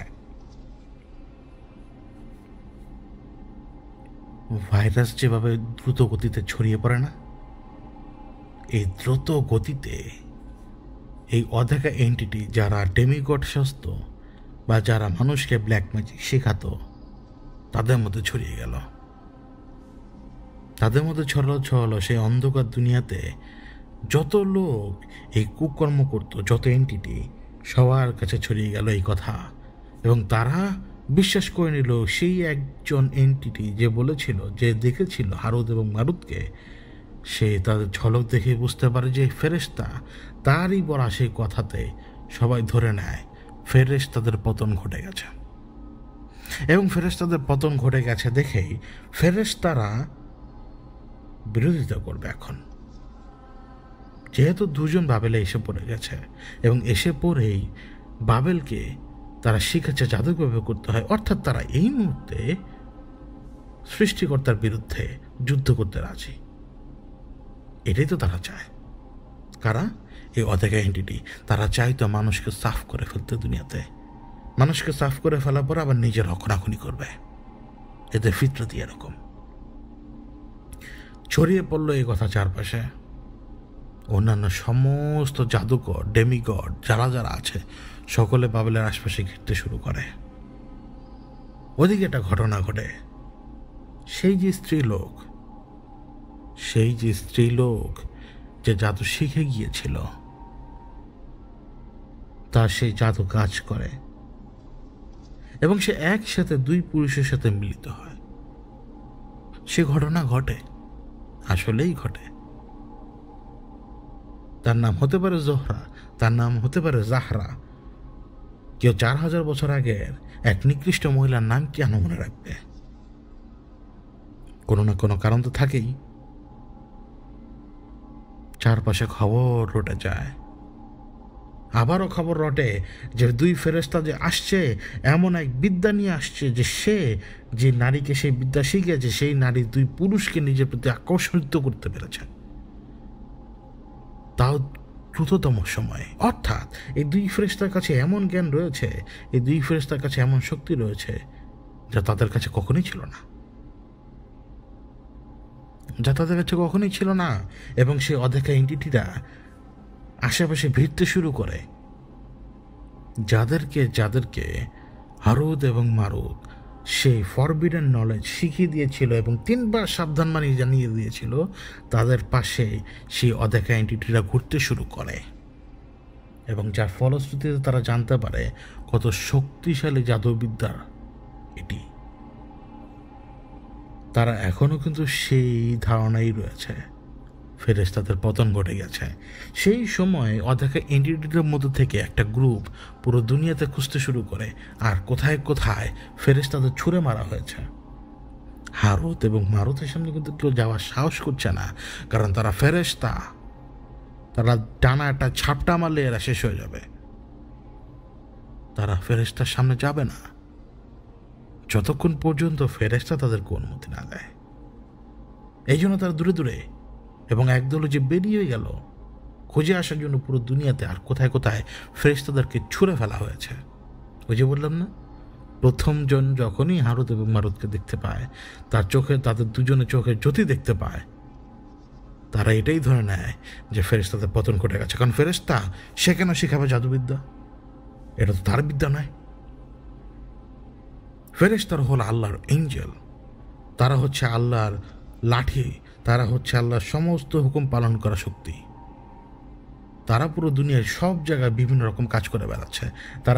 তারাই তো দুনিয়াকে ধরে রেখেছে একটা হাতে। সিংহে ফুক দেবে কে? জান কবচ করবে কে? ফেরেশতাদের লিডারকে রিজিক নিয়ে আসবে কে? অর্থাৎ ওই মহান শক্তির পতন যদি ঘটে, তাহলে তাদের জন্য আরো সহজ। মহান শক্তির কাছ থেকে যদি তারা সেই শক্তি বা সেই মন্ত্র যদি পায়, তাহলে তারা প্রথম আসমান কেন, চাইলে তারা আরো উপরে উঠতে পারবে। এটাই তাদের ধারণা ছিল। এই বলদাগুলার এটাই ধারণা ছিল, এবং এই বলদাগুলা এই ধারণা তাদের যত অনুসারী আছে না, সকলের মধ্যে ছড়িয়ে দিতে শুরু করে। সেটা মানুষ পর্যন্ত, মানুষজনকে পর্যন্ত তারা কানে কানে কানে কানে যে বলতে শুরু করে যে ফেরেশতাদের পতন ঘটে গেছে, বাবেলে 2 ফেরেশতা আসছে, তাদের পতন ঘটে গেছে। এবং তারা গল্পটা কি বলে? তারা গল্পটা বলে 2 ফেরেশতা এক স্ত্রীকে শিখিয়ে দিয়েছে 2জন পুরুষকে কিভাবে কাছে টানতে হয়, এবং ওই 2 ফেরেশতা পুরুষ মানুষের রূপেই ছিল। কথাটা এক্স্যাক্ট এটা। সেটা তাদের অনুসারী যারা মানুষ, ডেমিগডকে যারা উপাসনা করতো, তাদেরকেও তারা জানিয়ে দেয়। কারণ তারা খুশি ছিল যে এই দুনিয়া তারা দখল করবে। কত বড় আহাম্মক তারা কি সেটা জানতো না। কিন্তু যখন পুরো দুনিয়া ঘুরে এসে সেই দল এসে বলল যে না, কোথাও ফলেন এঞ্জেল দেখা পাইনি আমরা, তখন এই যে যারা অদৃশ্যমান এন্টিটি, তারা একজন লোককে নির্বাচিত করে তার কাছে পাঠায়। কাদের কাছে? হারুত এবং মারুতের কাছে। কেন পাঠায়? জাদুবিদ্যা শিখে আসার জন্য। সে কোন জাদুবিদ্যা? সে বিদ্যা তো তারা কাছে গিয়ে নিয়ে আসতে পারবে না। সুতরাং যদি এখন জানা যায়, তারা গেল সেই ব্যক্তিকে নিয়ে। দূরে আছে বা কাছে আছে সেই ব্যাপারে আমি জানি না, কিন্তু তাদের সে প্রতিনিধি, সে মানুষ হারুত এবং মারুতের কাছে যায়। ওই একমাত্র ব্যক্তি যে জানতো যে এরা ফেরেশতা, সে জীবনে বেঁচে আছে কিনা, তা তো সেই সময় সে বেঁচে ছিল কিনা তা আসলে বলে বোঝানো কঠিন। তবুও ফেরেশতারা তাকে সে জ্ঞান দেয় এবং 3 বার সাবধান বাণী দেয়। ফেরেশতাদের কাছ থেকে নিয়ে সেই জ্ঞান যখন সেই ব্যক্তি, এই অদেখা এন্টিটি বা এই যে ডেমিগড বা তারা যেই হোক, যারা জাদুবিদ্যা আগে থেকেই করত, তাদের কাছে সেই বিদ্যা পৌঁছে দেয় সে ব্যক্তি। এবং সেই ব্যক্তি তাদেরকে বলে, এই 2জন ফেরেশতা আমাকে এটা শিখিয়ে দেওয়ার সময় 3 বার কেন বলল? এটা তোমার জন্য ক্ষতির কারণ, তোমার জন্য ক্ষতির কারণ, তোমার জন্য ক্ষতির কারণ। ওই মানুষকে তারা কিন্তু সেই উত্তর দেয়নি। সেই অদেখা এন্টিটিরা সেই উত্তর দেয়নি। কেন দেবে? দিলেই তো গোমর ফাঁস হয়ে যাবে। যদি তারা সেদিন বলতো সেই ব্যক্তিকে, সেই ব্যক্তি যে হারুত এবং মারুতের কাছ থেকে শিখে এসেছিল সেই জাদুবিদ্যা, যদি সেই ব্যক্তিকে তারা বলে দিত যে ফেরেশতা এবং আমাদের জাদু এখন আর কাজ করছে না, ফেরেশতা জাদু নিয়ে এসছে, সেই জাদু আবার তোমাদের জন্য পরীক্ষা স্বরূপ, যদি তোমরা করো তোমরা আযাব পাবা, না করলে তোমরা নাজাত পাবা, এটা কি তারা বলবে? তাহলে তারা তো তাদের কর্তৃত্ব হারাবে। তারা সেটা বলেনি, তারা কিন্তু সেটা বলেনি। তারা তখন সেই ব্যক্তিকে বলতে শুরু করে, আর এরা তো ফলেন এঞ্জেল, এরা তো আসমান থেকে নিচে পড়েছে, এরা আসমান থেকে নিচে পড়েছে দেখেই তো এখন তোমাকে শিখালো জাদুটা। দেখো কত শক্তিশালী জাদু, তুমি করে দেখো, আমাদের চেয়েতেও বেশি শক্তিশালী জাদু। অর্থাৎ কি জানো, ফেরেশতারাও এখন বাগওয়াত শুরু করে দিয়েছে। তারা সে মানুষকে সেইটা বোঝাতে শুরু করলো, এবং সেইটাই কোনো না কোনোভাবে এখন দুনিয়া মানুষ এইভাবেই জানে। জোহরা হোক বা জাহরা হোক, দুইজন পুরুষকে সে কাছে নিয়ে এসেছিল, কিন্তু শয়তানেরা এমনভাবে কথাটা গুলিয়ে দিয়েছিল, মানুষ তো সেই গুলানো কথা সহজে বোঝে না। যখন শেষ কথাটা বলেছিল সে দুজন ফেরেশতা কিন্তু মানুষ, তখন মানুষ কি করলো? যে ব্যক্তি কথাটা শুনেছিল সে লাগিয়ে দিল এটাই, যে জোহরা দুই ফেরেশতাকে বশ করে ফেলেছে। এখন জোহরা এরপরে অন্য যত রেওয়ায়েত আছে, ইসরায়েলি বর্ণনা এই ফেরেশতাদের নামে, এই সব কিছু তৈরি করা এই অদেখা এন্টিটিদের, যদি তারা মানুষকে এটা বলে দিত যে এই ফেরেশতা এসছে তোদের পরীক্ষা নেওয়ার জন্য, মানুষজন ভয়ে কাজ করতো না কেউ। তারা আরও উস্কে দিয়েছে মানুষকে, যে শিখায় শিখায় শিখায়, যার ফলশ্রুতিতে সমাজ ব্যবস্থা নষ্টের দিকে আগাচ্ছিল। তারও অনেক পরে যে এই বাবেলকে আল্লাহ ধ্বংস করেন সাইরাসের হাতে, এই বাবেলকে তিনি ধ্বংস করেন সাইরাসের হাতে। এখনো কিন্তু একটা চ্যাপ্টার বাকি। বাবেল তো ধ্বংস হলো, হারুত মারুত কোথায়? তারা কি আসমানে চলে গিয়েছিলেন, নাকি তারা এখনো দুনিয়াতে? সেই জাদুবিদ্যা এখনো কিভাবে বলবৎ? আর আসলে কি তারা উল্টো চলে আছে? শোনাবো আগামী পর্বে। তার আগে একটা কথা বলি, এই যত ধরনের রেওয়ায়ত রয়েছে জোহরা বা জাহরাকে নিয়ে, এই সব কিছু ভুল। ঘটনা সেটা সঠিক, কিন্তু তা ফেরেশতারা নয়, তা মানুষ। জোহরা আসমানে যাওয়ার কথা ভাবেনি। আসমানে যাওয়ার কথা কে ভেবেছে? এন্টিটিরা। যত ন্যারেটিভ আমরা শুনি, ইহুদি ন্যারেটিভ, বনি ইসরায়েলের ন্যারেটিভ, এটা তাদেরই দেওয়া।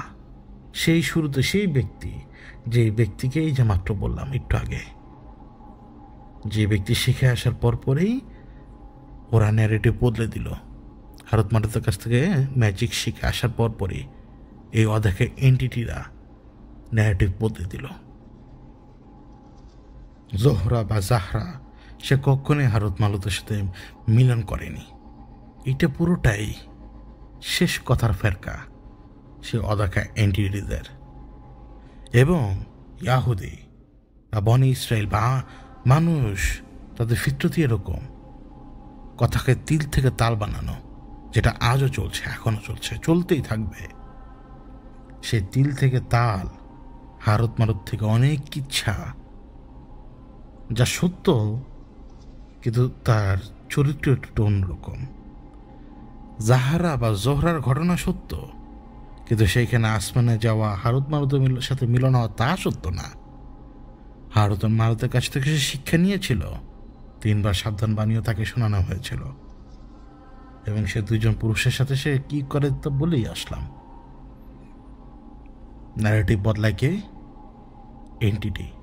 এবং সেই ন্যারেটিভকে বদলানোর পেছনে আরো বড় হাতকার মানুষের। আগামী পর্বে আমি আপনাদেরকে বলবো, ব্যাবিলনের ধ্বংস হওয়ার আগ মুহূর্তে, নাকি সেই সময় যখন হারুত মারুত তাদের জ্ঞান যতটুকু দেবার দিয়ে দিয়েছিলেন, তারপরে হারুত মারুত কোথায় গিয়েছিলেন, বা আদতে আল্লাহ কি তাদেরকে উপরে নিয়ে গিয়েছেন, নাকি তারা এখনো দুনিয়াতে? তারা কি এখনো উল্টো ঝুলে আছে? আর যদি উল্টো ঝুলে থাকে, তারা কেন উল্টো ঝুলে আছে? আর 5 জনের জবানবন্দি, যাদের মধ্যে 4 জন মানুষ না, 1 জন মানুষ, শোনাবো আগামী পর্বে। আর এখন আমি আপনাদের কিছু কমেন্ট পড়ব, কমেন্ট পড়ে আমি আপনাদেরকে উত্তর দিব। এরপর পরই একটা অভিজ্ঞতা শেয়ার করবো আপনাদের সাথে। তো আমি এই সেকশনটা রাখবো ইনশাল্লাহ, আপনাদের কমেন্টের উত্তর দেওয়ার এই সেকশনটা রাখবো, বা এই সেশনটা রাখবো। তো শুরু করছি আজকে, একেবারে পেছন থেকে শুরু করি। কমেন্টটা হচ্ছে দি রেভেনলিও, সম্ভবত আইডির নাম। আসসালামু আলাইকুম ভাইয়া। ওয়ালাইকুম আসসালাম। আমার প্রশ্ন হচ্ছে, আমাদের কারেন্ট কি সবসময়ই খারাপ থাকে? এরা ভালো হয় না? এদেরকে আমরা তাড়াতে পারি না আমাদের থেকে, আমরা কখনো এদেরকে তাড়াতে পারবো না ভাই। এরা হচ্ছে আমাদের জন্মের শুরু থেকেই সাথী এরা আমাদের, এবং এরা কখন অ্যাসাইন হয় সেটা আসলে বলা খুবই টাফ, কিন্তু তারা আমাদের সাথে থাকবে এবং আমাদের নফসকে তারা আরও বেশি ইনফ্লুয়েন্স করবে, আমাদের নফসের কান পর্যন্ত পৌঁছাবে যে এই কাজ করো, এটা অনেক বেশি ভালো, ইনফ্লুয়েন্স করবে আপনাকে। এখন কারিন ভালো লোকের সাথেও আছে, খারাপ লোকের সাথেও আছে। খারাপ লোক খারাপ কাজ করবে বেশি, ভালো লোক ভালো কাজ করবে বেশি। কারিন তার ইনফ্লুয়েন্স জমাতেই থাকবে। এখন আমি লোক ভালো দেখে আমার কারিন ভালো হতে হবে তা না, আবার আমি লোক ভালো দেখে আমার কারিন খারাপ হবে তাও না, আবার খারাপ লোকের কারিন খারাপ হবে তাও না, আবার তার কারিন যে ভালো হবে তাও না। সে সাথেই যার কাজ হচ্ছে কন্টিনিউ আপনাকে অ্যাম্পলিফাই করা, আপনার থট প্রসেসের মধ্যে ইন্টারফেয়ার করে আপনার সাথে কথা বলবে। কারণ আপনি কথা বলবেন কীভাবে? কারণ অন্তরে যে ভাবছেন, অন্তরের ভাবনাটাই তো হচ্ছে আপনার কাহিনীর সাথে আপনার কন্ট্যাক্ট, আপনার রুহের সাথে আপনার কন্ট্যাক্ট। আপনার ব্রেন রুহের সাথে কন্ট্যাক্ট করে, আপনার ব্রেন কাহিনীর সাথে কন্ট্যাক্ট করে, কিন্তু আপনি এটা ডিটারমিন করতে পারবেন না যে কখন কার সাথে কথা বলছেন। ওইটা তখনই ডিপেন্ড করে যে আপনি কোন থট প্রসেসটাকে ওই সময় ফলো করছেন, নেগেটিভ না পজিটিভ, সেইটা ডিফাইন করে যে আপনি রুহের সাথে কথা বলছেন, নিজের রুহের সাথে কথা বলছেন নাকি নিজের কাহিনীর সাথে। পরবর্তীতে কমেন্ট করছি, কারণ অনেক ভাইয়েরা খুব ভালো ভালো কমেন্ট করেছেন। সবার কমেন্ট যদি পড়তে চাই তাহলে প্রশ্ন বা ওই উত্তর দেওয়ার সময়টা পরে পাবো না বা মিলবে না, অতিরিক্ত সময় বড় হয়ে যাবে পর্বটি। তো নাজমুল হাসান জয় 6782 উনি প্রশ্ন করেছিলেন, আসসালামু আলাইকুম ভাই, আমার একটা প্রশ্ন আছে, তা হলো তারার ভাই আর রেভারেন্ড তিনজন পারে নাই 7 মাথার অজগরের সাথে, কিন্তু পরে তারা একাই ওকে মেরে ফাটিয়ে ফেলেছে, কীভাবে পারলো? ওকে অফ গার্ড পেয়েছে ভাই, আপনি আলবেনিয়ানকে অফ গার্ডে পেয়েছিল, অফ গার্ডে পাওয়ার কারণেই ওর সাথে মানে মনে করুন যে এক ধাক্কায় পেয়েছে। আলবেনিয়ান যতবারই পরাস্ত হয়েছে প্রত্যেকবারই সে অফ গার্ডে থাকা অবস্থায় পরাস্ত হয়েছে, আপনি যদি খেয়াল করে দেখেন। কিন্তু তার মানে এই না যে আমি তার পক্ষ হয়ে কথা বলবো বা মানে তার ধরাশায়ী হওয়াটাকে জাস্টিফিকেশন দেব যে না সে অফ গার্ডে ছিল, এরকম না। তাকে আমি প্রচণ্ডভাবে ঘৃণা করি এবং সে আমাকে প্রচণ্ডভাবে ভয় দেয়। তারপরে হচ্ছে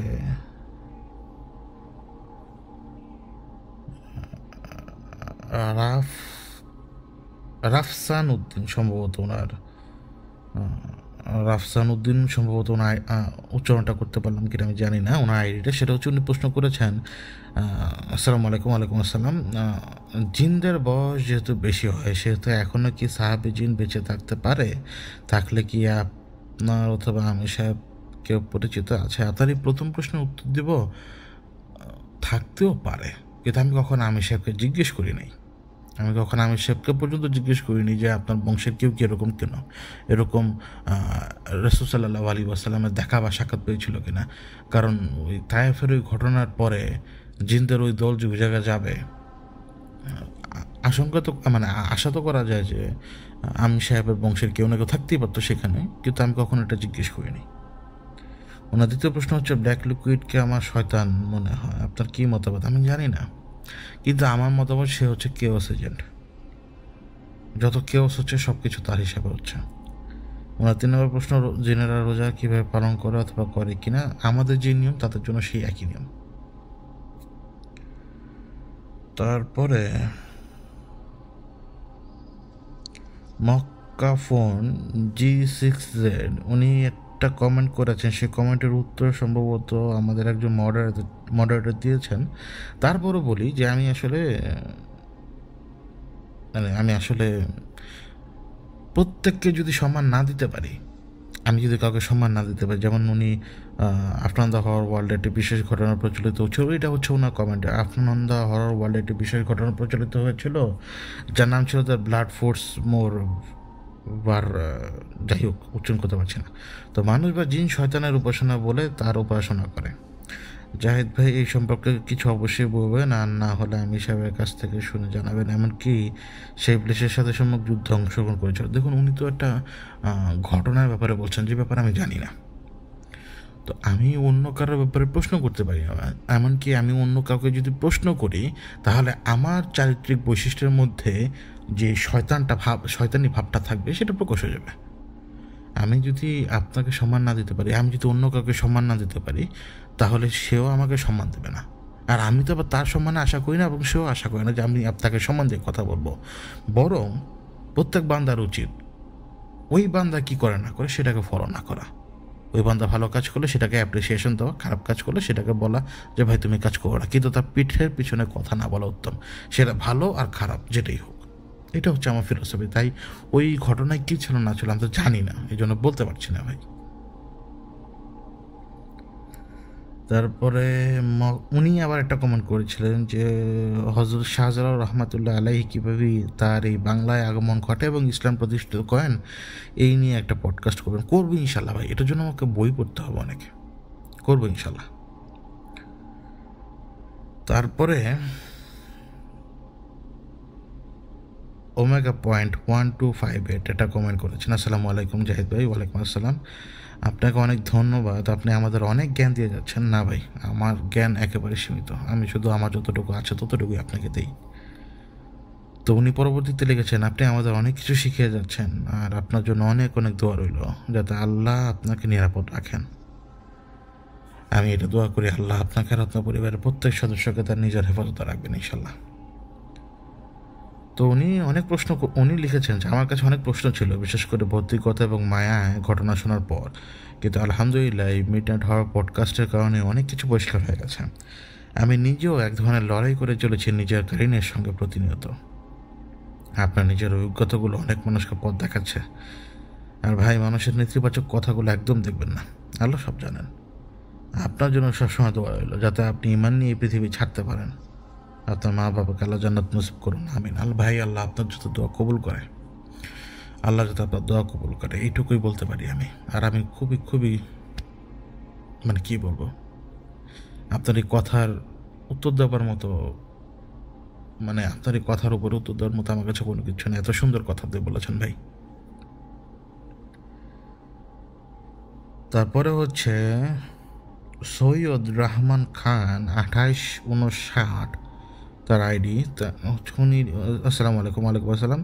ওনার প্রথম প্রশ্ন হচ্ছে, রাসের সাথে কোন মানুষ মিলে এই সাম্রাজ্য বানিয়েছে? কষ্ট করে প্রথম সিজনটা শুনতে হবে ভাই, প্রথম সিজনটা আপনাকে শুনতে হবে কষ্ট করে, আর ডিএডি প্রথম সিজনটা, আমি ইচ্ছা করে বলবো না।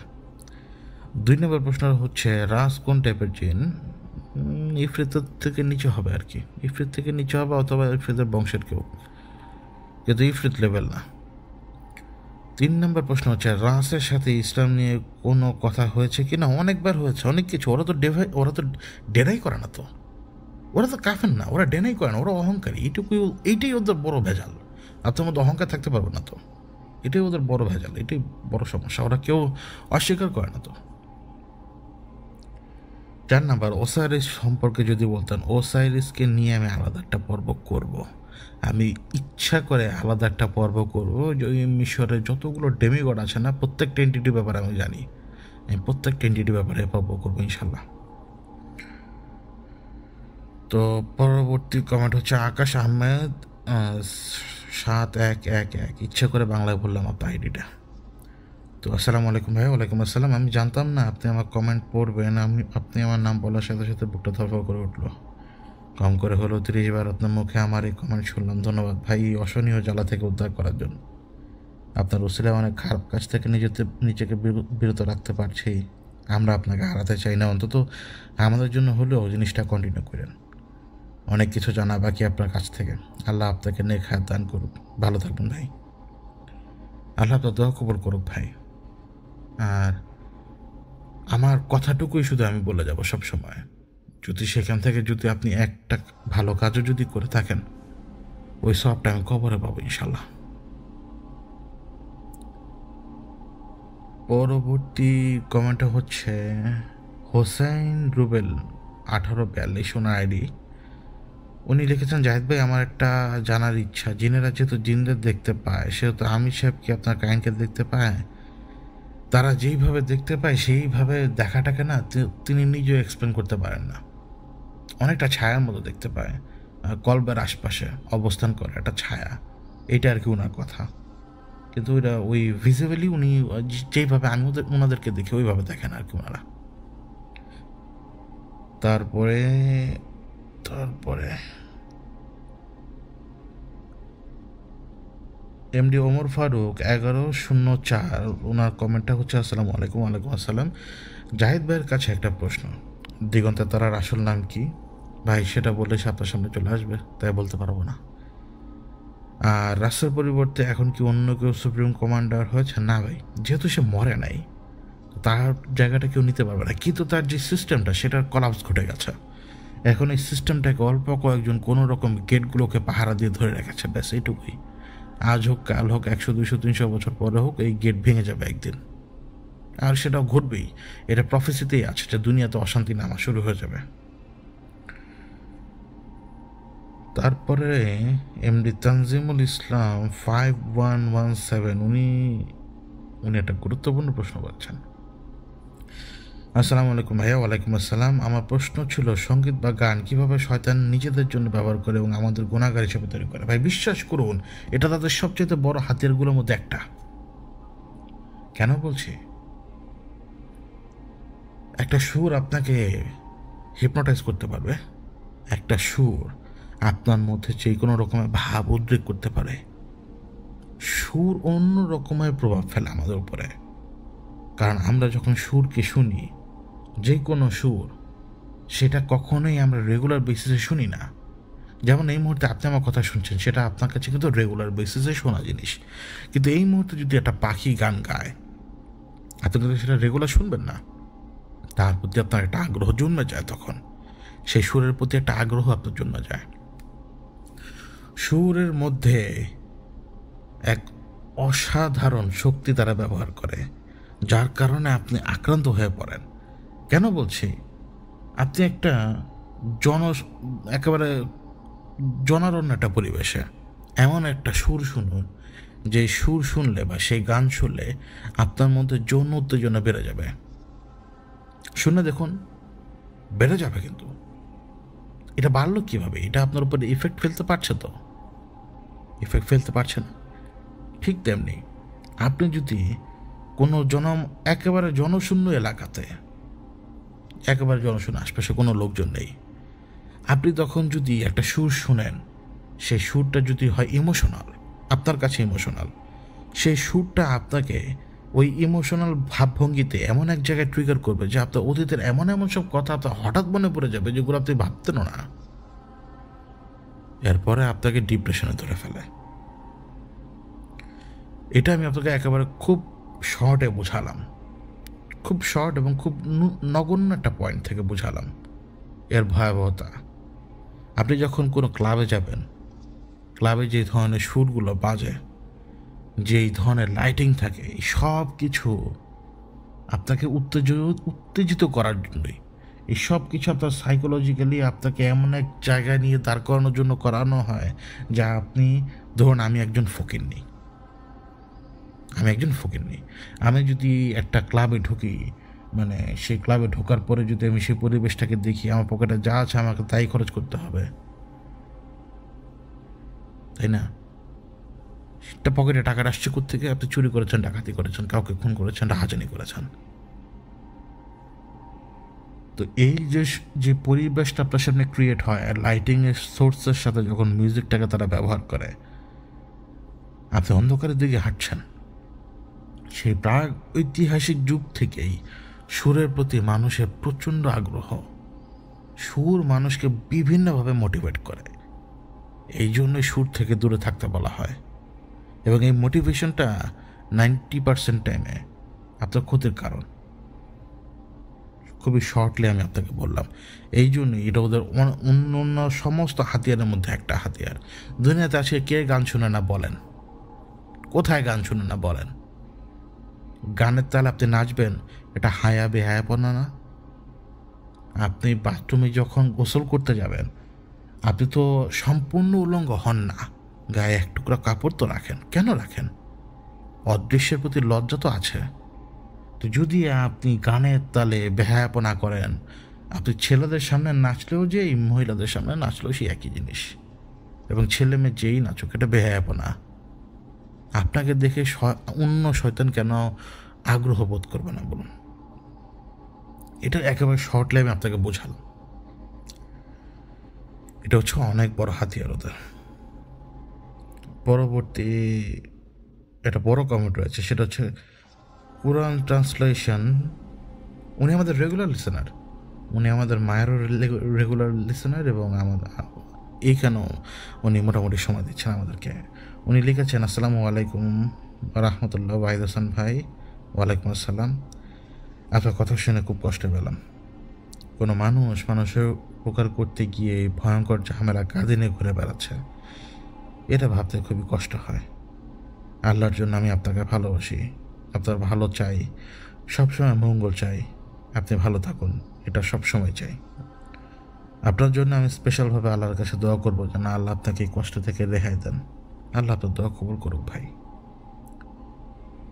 আপনার জন্য আমি সবসময় আলাদাভাবে আল্লাহর কাছে প্রার্থনা করি, কিন্তু আল্লাহর জন্য আপনাকে কষ্ট থেকে মাহরুম করে দেন, আল্লাহর জন্য আপনাকে কষ্ট থেকে রেহাই দেন। আমি তাহাজ্জুদে আপনার জন্য স্পেশালভাবে আল্লাহর কাছে বলবো, যতদিন আল্লাহ আপনাকে কষ্ট থেকে রেহাই দেন না কেন। আপনি সব সময় সবার কাছে দোয়া চাইবেন, দোয়া অনেক বড় ব্যাপার। আল্লাহর বান্দাদের মধ্যে অনেকেই আছেন যারা মুস্তাবিজুদ দাওয়া, অর্থাৎ যারা দোয়া চাইলে আল্লাহর কাছে সেটা কখন আল্লাহ ফিরে দেন না। এই ধরনের বান্দা দুনিয়াতে আল্লাহ রেখেছেন।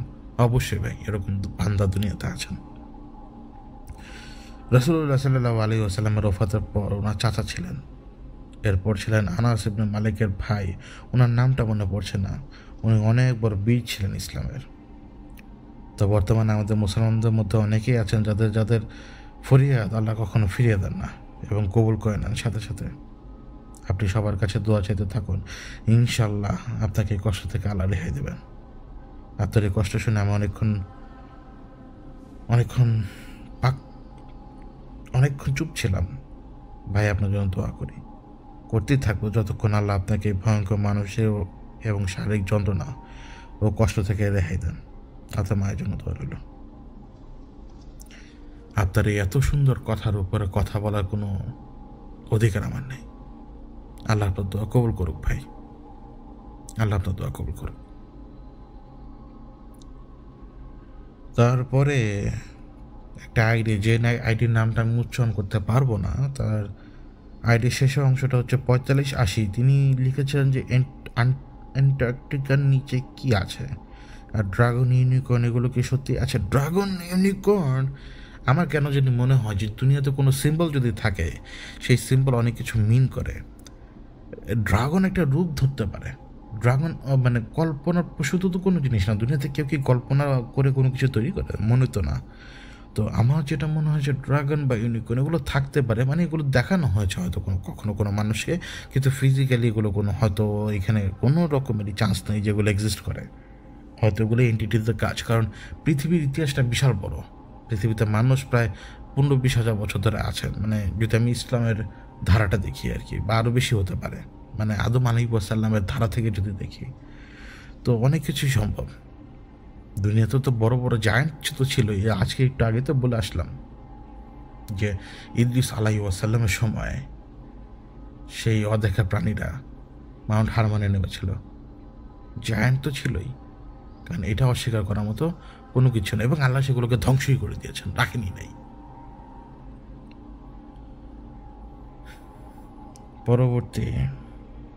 পরবর্তী কমেন্ট হচ্ছে স্যাম্পল গেমিং বস 2348। উনি লিখেছেন, waiting for this episode. Zahid ভাই, দাব্বাতুল আরদের শেষ জামানার ফিতনা ভয়াবহতা নিয়ে একটা পডকাস্ট চাই। আমার এটার জন্য পড়ালেখা করতে হবে অনেক ভাই। আমার এইটার ব্যাপারে একটু কম নলেজ আছে, কিন্তু পড়ালেখা করতে হবে আমাকে অনেক। আগে দাব্বাতুল আরদের ব্যাপারে জানতে হবে যে এই ব্যাপারটাকে মানুষ অনেক সময় এআই এর সাথে মিলিয়ে ফেলে। আমার মনে হয় না যেটা এআই হবে, কারণ যেই বিস্ট, মানে যেই ভয়ঙ্কর প্রাণীর উদ্রেক হবে বা বেরিয়ে আসবে, দাব্বাতুল আর্ট যাকে বলা হয়, সে যে এআই হবে বা হলোগ্রাম হবে তা আমার মনে হয় না। তা আমার কেন জানি মনে হয় না, আমাকে ঘাটতে হবে অনেক। তারপরে হচ্ছে ফরহাদুল ইসলাম 6700 ওনার আইডি। উনি লিখেছেন, বিভিন্ন ধর্মমতে যে দেবদেবী বা ডেমিগড টাইপ ফিগারদের মানা হয় বা উপাসনা করা হয় তারা কি মূলত জিন? কারণ আমাদের ইসলাম মতে তো আল্লাহ ছাড়া কোনো ইলাহ নেই।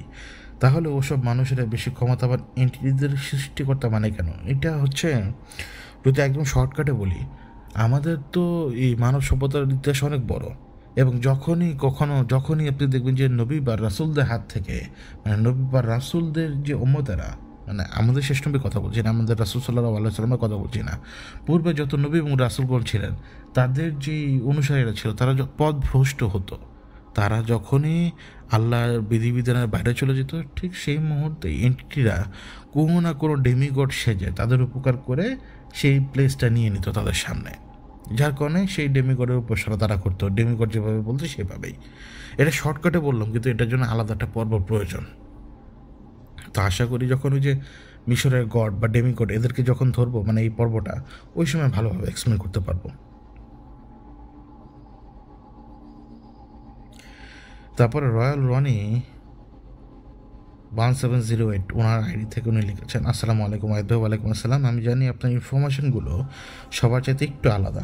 আপনি খুব ভেবে দিন জেনে শুনে কথা বলেন, আর আপনার কথার সাথে অনেক কিছুর সত্যতা খুঁজে পাই আমি, যা আগে পাইনি এবং জানতাম না।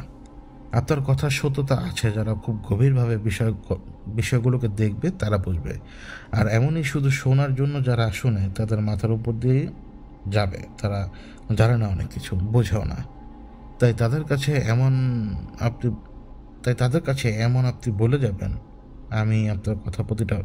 আমি শুনবো আপনার প্রতিটা কথা। লাভ এলট প্রতিকতা, লাভ এলট ওয়াহিদ ভাই।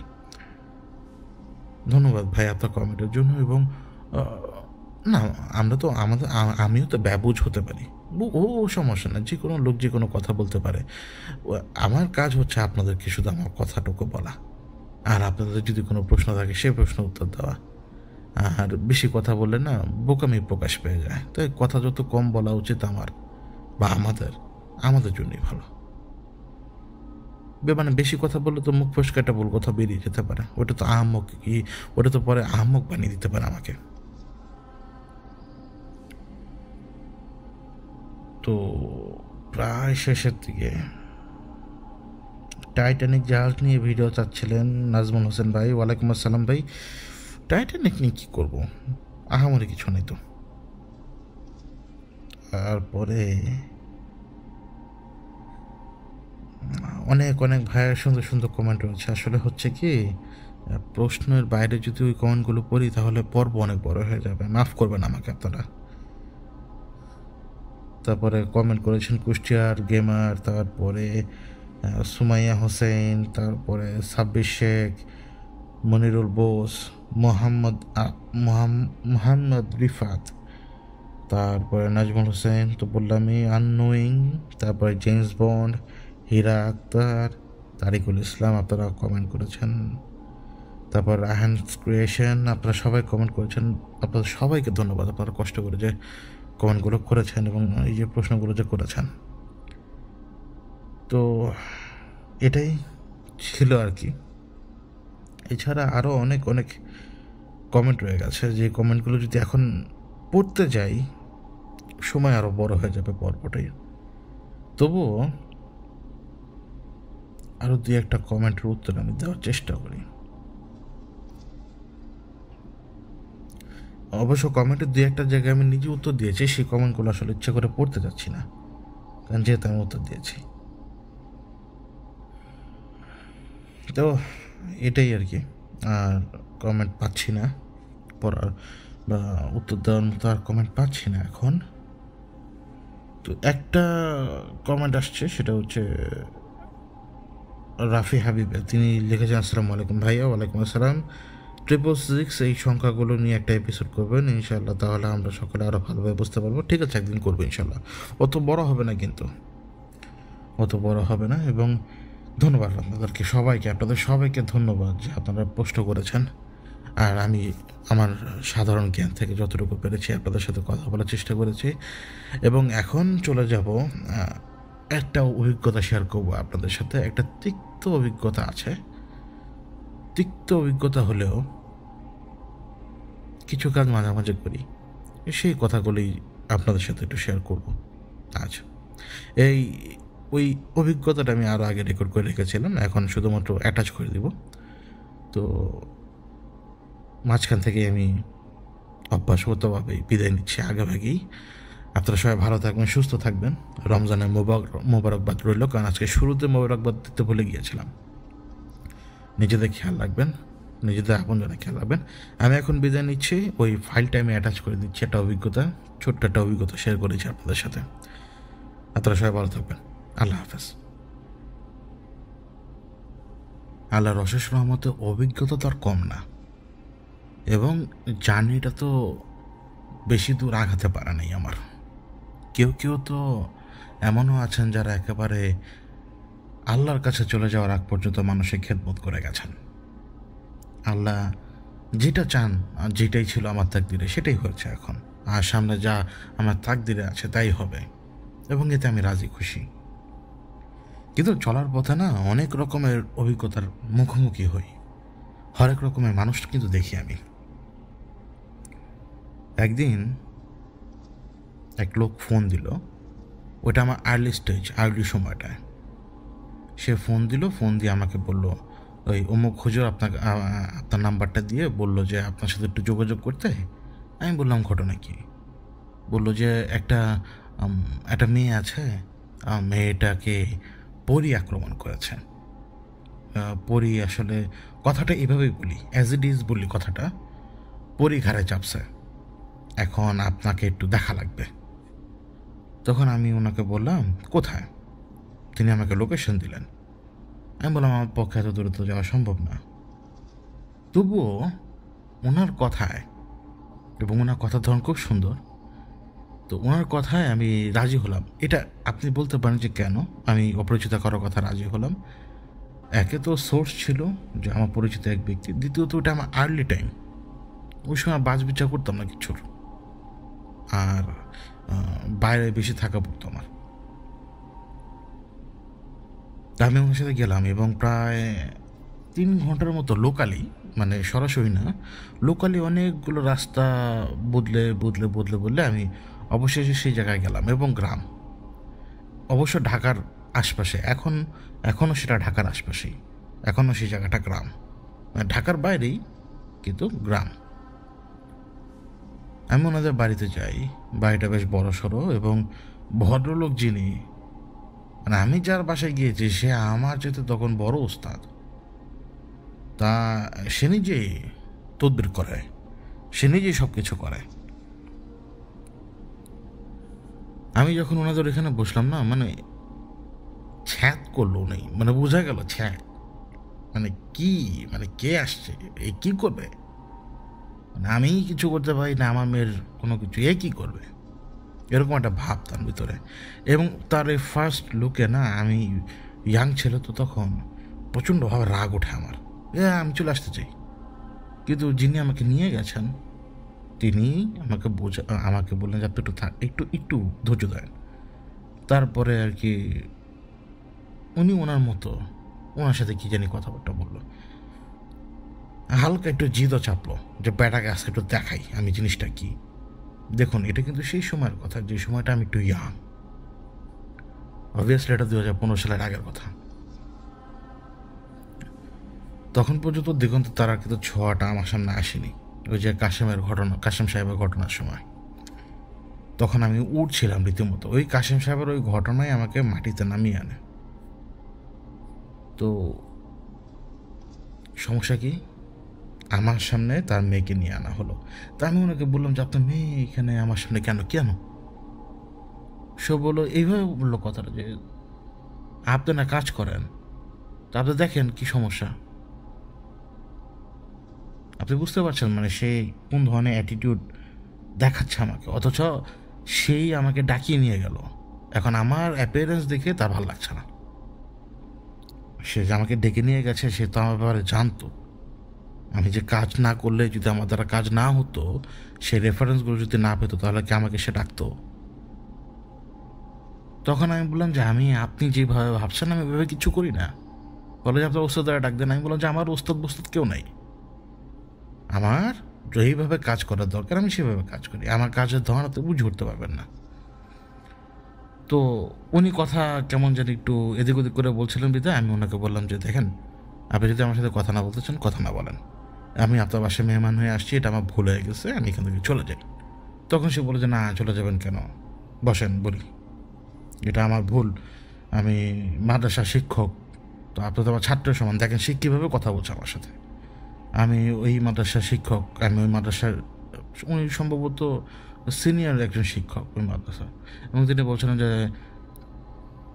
আপনি থেকে তুমি দিন নেমে আসছে, তিনি বলছিল যে তুমি তো আমার ছাত্রের মতো, আমার ছেলের মতো, তো বড়রা একটু এভাবে কথাবার্তা বলেই, ওগুলো কিছু মনে করতে নাই। তার কথা হচ্ছে তার মেয়ের উপরে, তার মেয়ের ঘাড়ে পরি চেপছে এবং পরি তার মেয়েকে অনবরত কষ্ট দেয়।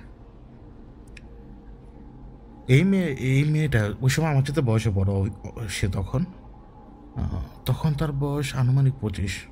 তখন আমি দেখলাম সে বসা, মাথার মধ্যে সুন্দর করে ওনা দেওয়া, টপ টপ করে পানি পড়ছে চোখ দিয়ে।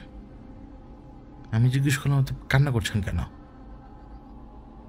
কথা বলছে না আমার সাথে। পাশ থেকে তার বাবা বলছে যে দেখেন, দেখতেই পাচ্ছেন কথা বলতে দিতেছেন আমার মেয়েকে কথা বলতে দিতেছে না। মা তোমার পেটে কি এই মাত্র আবার খুশি মারলো?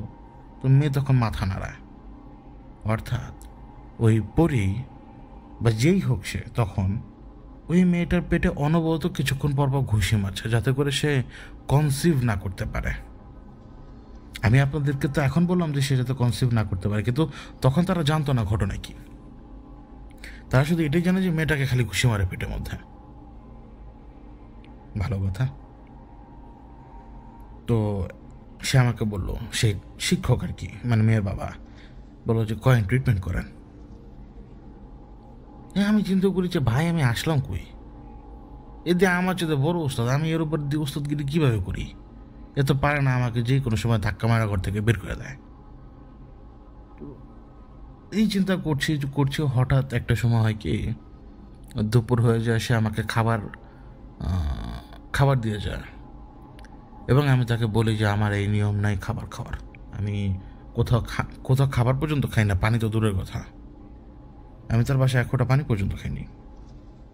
এবং সে এটা বলছিল যে এটা আবার কেমন কথা, তো মেহমান হয়ে আসছেন। আমি বললাম যে মেহমান হয়ে আসছি, কিন্তু মেহমান হওয়ার পেছনে ঘটনা আছে, এইখানে এখন মেহমান হিসেবে আমি আসিনি। হ্যাঁ, এখন পর্যন্ত আমি মেহমান, যদি আমি আপনার কোনো কাজ করে দিই তখন আমি আপনার মেহমান থেকে অন্য যে কোনো হতে পারি, আপনার খুব কাছের লোকও হতে পারি, আবার আপনার চোখের সবচেয়ে ঘৃণিত ব্যক্তি হতে পারি। আমি কথাটা ধাম করে বললাম ওনার মুখের উপরে।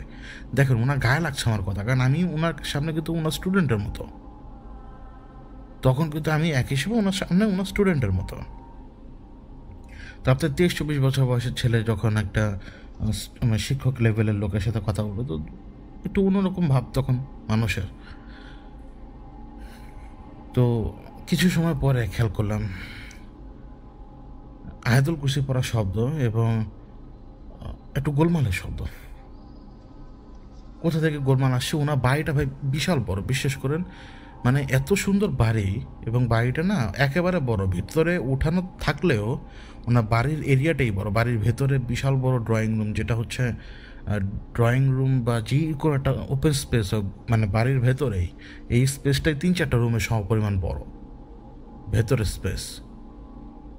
তারপরে আবার দূরে দূরে অন্যান্য ছেলে ঘর, মানে রুম রয়েছে ভিতরে, আবার রান্নাঘরও রয়েছে। বিশাল বড় বাড়ি, উঠান বা অন্য কোনো কিছু ছাড়াই, স্ট্রাকচারটাই টিনের বাড়ি আর কি। তো দেখছি যে মানে যখন গোলমালটাকে ট্র্যাক করে গেলাম, দেখছি যে মেয়েটা আপনার বসে আছে এবং সামনে পেছনে মাথাটাকে দোলাচ্ছে। আর আমি দেখলাম ওই ভদ্রলোক টিচার, তিনি আয়াতুল কুরসি পড়ছেন এবং তিনি হাতে একটা সলতে জ্বালাচ্ছেন। এই সলতেটা হচ্ছে কি, তারা যে ধরনের ট্রিটমেন্ট করেন, এই সলতেতে তারা কোনো না কোনো কিছু লেখেন, কি লেখেন সেটা আমি জানি না, কারণ আমি ওইভাবে কাজ করি না। তো তারা সলতেতে কিছু একটা লেখেন এবং তারপরে সেটাকে ঘুরিয়ে ঘুরিয়ে একটা দড়ির মতো করে তৈরি করে নেন। তারপরে সেটাকে তারা সরিষার তেলে ডুবিয়ে তারপরে সেটাকে পোড়ান এবং পোড়ানোর সময় সেই ধোঁয়াটা তারা রোগীদের নাকে দেওয়ার চেষ্টা করেন, সবসময় ইনহেল করানোর চেষ্টা করে যাচ্ছেন তিনি। এবং আমাকে দেখা মাত্রই বললো যে আসেন আসেন, ধরেন ধরেন, ট্রিটমেন্ট করেন। কথাটা এইভাবে বলছে, সে ট্রিটমেন্ট করেন। আমি ট্রিটমেন্টটা করবো কি? আমি তো একে তো কাউকে দেখতে পাচ্ছি না। ওই সময় আমি কিন্তু ক্লিয়ারলি দেখতে পারতাম আশপাশে কেউ থাকলেও। এটা ধীরে ধীরে ধীরে ধীরে ধীরে ধীরে গায়েব হচ্ছিল। যত সময় যাচ্ছিল তত আমার এই ডিরেক্ট ভিশন, মানে ডিরেক্টলি যে আপনার পাশে কেউ বসে আছে সেটা দেখার অ্যাবিলিটি ধীরে ধীরে গায়েব হচ্ছিল। এবং সেই ধীরে ধীরে গায়েব হওয়াটা একেবারেই গায়েব হয়েছে 2018-19 সালের দিকে। যেটা আমি এখন বুঝি যে হাইকমান্ডের সাথে যে আমার তাকদিরটা জড়িয়ে যাবে, এই জন্যই হয়তো আমার ওইভাবে দেখাটা ধীরে ধীরে বন্ধ হয়ে যায়। না, আশপাশে তাকিয়ে দেখি কেউ নেই, কিন্তু হঠাৎ কেন জানি মনে হলো যে ওই মেয়ের পেটের ভেতরে কে জানি। এখন তুই কথা কাউকে বলতে পারছি না। আমি মানে মেয়েটার পেছনে, তো আমি পেছনে দাঁড়ানো, তার যে শির দ্বারা আমাদের যে মাঝখানটা, মানে যে জায়গাটা হচ্ছে আপনার পেটের ক্যাভিটি, কী বলো, স্টমাক ক্যাভিটি, যে জায়গাটার মধ্যে যে জায়গায় নাড়ি উড়ি থাকে, ওই সাইড থেকে যদি আমরা পেছনের দিক থেকে দেখি, আমি ওই দিক থেকে যখন তার পিঠের দিকে তাকাচ্ছিলাম, আমার মনে হচ্ছিল যে পেটের ভিতরে কে জানি ঘোরাফেরা করছে। এবং আমি এইটাও স্পষ্ট দেখতে পাই যে ছোট্ট ছোট্ট হাতের ঘুষি আমি দেখতে পাই, কিন্তু বাকি কেউ দেখতে পায় না। এবং মেয়েটার অবস্থা মারাত্মক খারাপ। তখন সে ব্যথায় চিৎকার করতে পারছে না, মানে ওর মুখ জাম করে রেখেছে। সে যে পেটে যে যন্ত্রটা পাচ্ছে সেটা সে চিৎকার করে বোঝাতে পারছে না কাউকে। সে উঠতেও পারছে না, উঠতে গেল আরও জোরে টেনে বসিয়ে দিচ্ছে তাকে, সব তার চোখের কান্নার উপরে।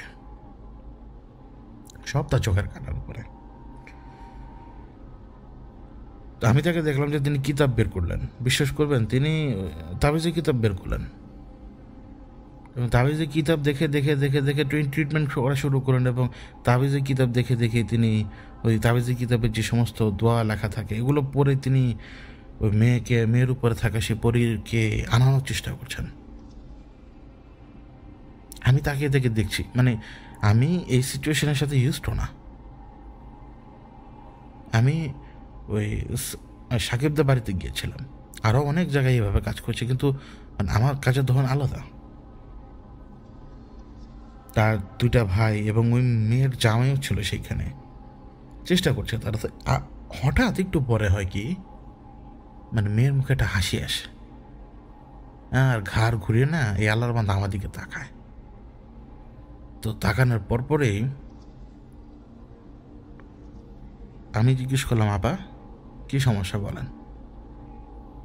তো আমি যে বললাম যে আপা কী সমস্যা বলেন, এটা আমার ন্যাচারাল একটা রিয়াকশন, তাই না? আমি অ্যাড্রেস কীভাবে করবো যে এই দিন তুই আমার বল কী হয়েছে, তোর ঘটনা কী, এটাকে বলবো আমি? আমি শুধু নর্মালি জিজ্ঞেস করলাম যে আপা কী হয়েছে বলেন।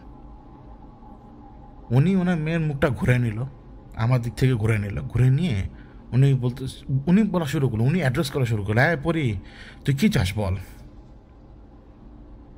হাসে, মানে মেয়ে হাসে এখন, মানে হাসে বলতে কি, মুখে হাসি। পজেসড যারা হয় তারা হে হে হে হে করে হাসে না তেমন। যদি হে হে করে হাসে তারা যারা পিচাস লেভেলের ছোট লোক, যারা জেনুইনলি পজিশনের শিকার হয়, মানে একটু শক্ত এন্টিটি দ্বারা, তাদের মুখে একটা স্মাইল আসে জাস্ট। এই স্মাইলে কিন্তু কোনো অর্থ ধরতে পারবেন না আপনি। এটা কোনো সময় মনে হবে খুবই বিপজ্জনক, কোনো সময় মনে হবে না ইত্যাদি করছে, এক এক রকম মনে হবে, কিন্তু স্মাইলটা একই থাকে। তো তিনি নিজে থেকে বলছেন, তুই আমাকে ছেড়ে চলে যাবি, বল কি নিয়ে যাবি, বল তোর কি লাগবে বল। তিনি নিজে নিজে কথা বলছেন, নিজে নিজেই ঝাড়ফুঁক করছেন, সব কিছু করছেন। আমি তাকিয়ে দেখছি সেইখানে। আরও একবার আমি বুঝলাম যে আমার দিকে ঘুরে তাকানোর চেষ্টা করছে, কিন্তু সেই সময় তিনি আবার মুখটা ঘুরিয়ে নেন তার মেয়ের, এবং এভাবে বললো যে ও এই বাসার কেউ না, ও দূরের ছেলে, ওর পছন্দ হয়, ওর যদি পছন্দ হয় ওর সাথে যেতে পারো, কিন্তু আমার মেয়েকে ছাড়ো, ও তো ছেলে মানুষ, তুমি তো পুরি, তোমার তো দরকার ছেলে, তুমি মেয়ের ভিতরে ঢুকলা কেন, তুমি ছাড়ো, আমার মেয়েকে ছাড়ো। কি নিবা আর কি করলে তুমি এখান থেকে যাবা বলো? তোমাকে আমি এই জিনিস দিব, আচ্ছা ওই জিনিস দিব, মানে তিনি নিজে থেকেই কথাবার্তা বলছেন, নিজে সব কিছু করছেন তখন। তো একটা সময় মেয়েটার কষ্ট হচ্ছে, এই কন্টিনিউ যখন এরকম স্মোক আপনি ইনহেল করবেন, আপনি তো আর স্মোকার না, আর আপনি তো এগুলো তো ইউজ তো না, তো এতে আপনার কষ্ট হতে শুরু করে এবং মেয়েটা তো কান্না করছে কন্টিনিউ। তো একটা সময় উনি কী যেন বললো, আমার এটা এখন মনে পড়ছে না উনি কী জানি বললো, তো মেয়েটা তখন মাথা নাড়ালো। তখন আমি তাকে দেখলাম যে তিনি চলে যাচ্ছেন।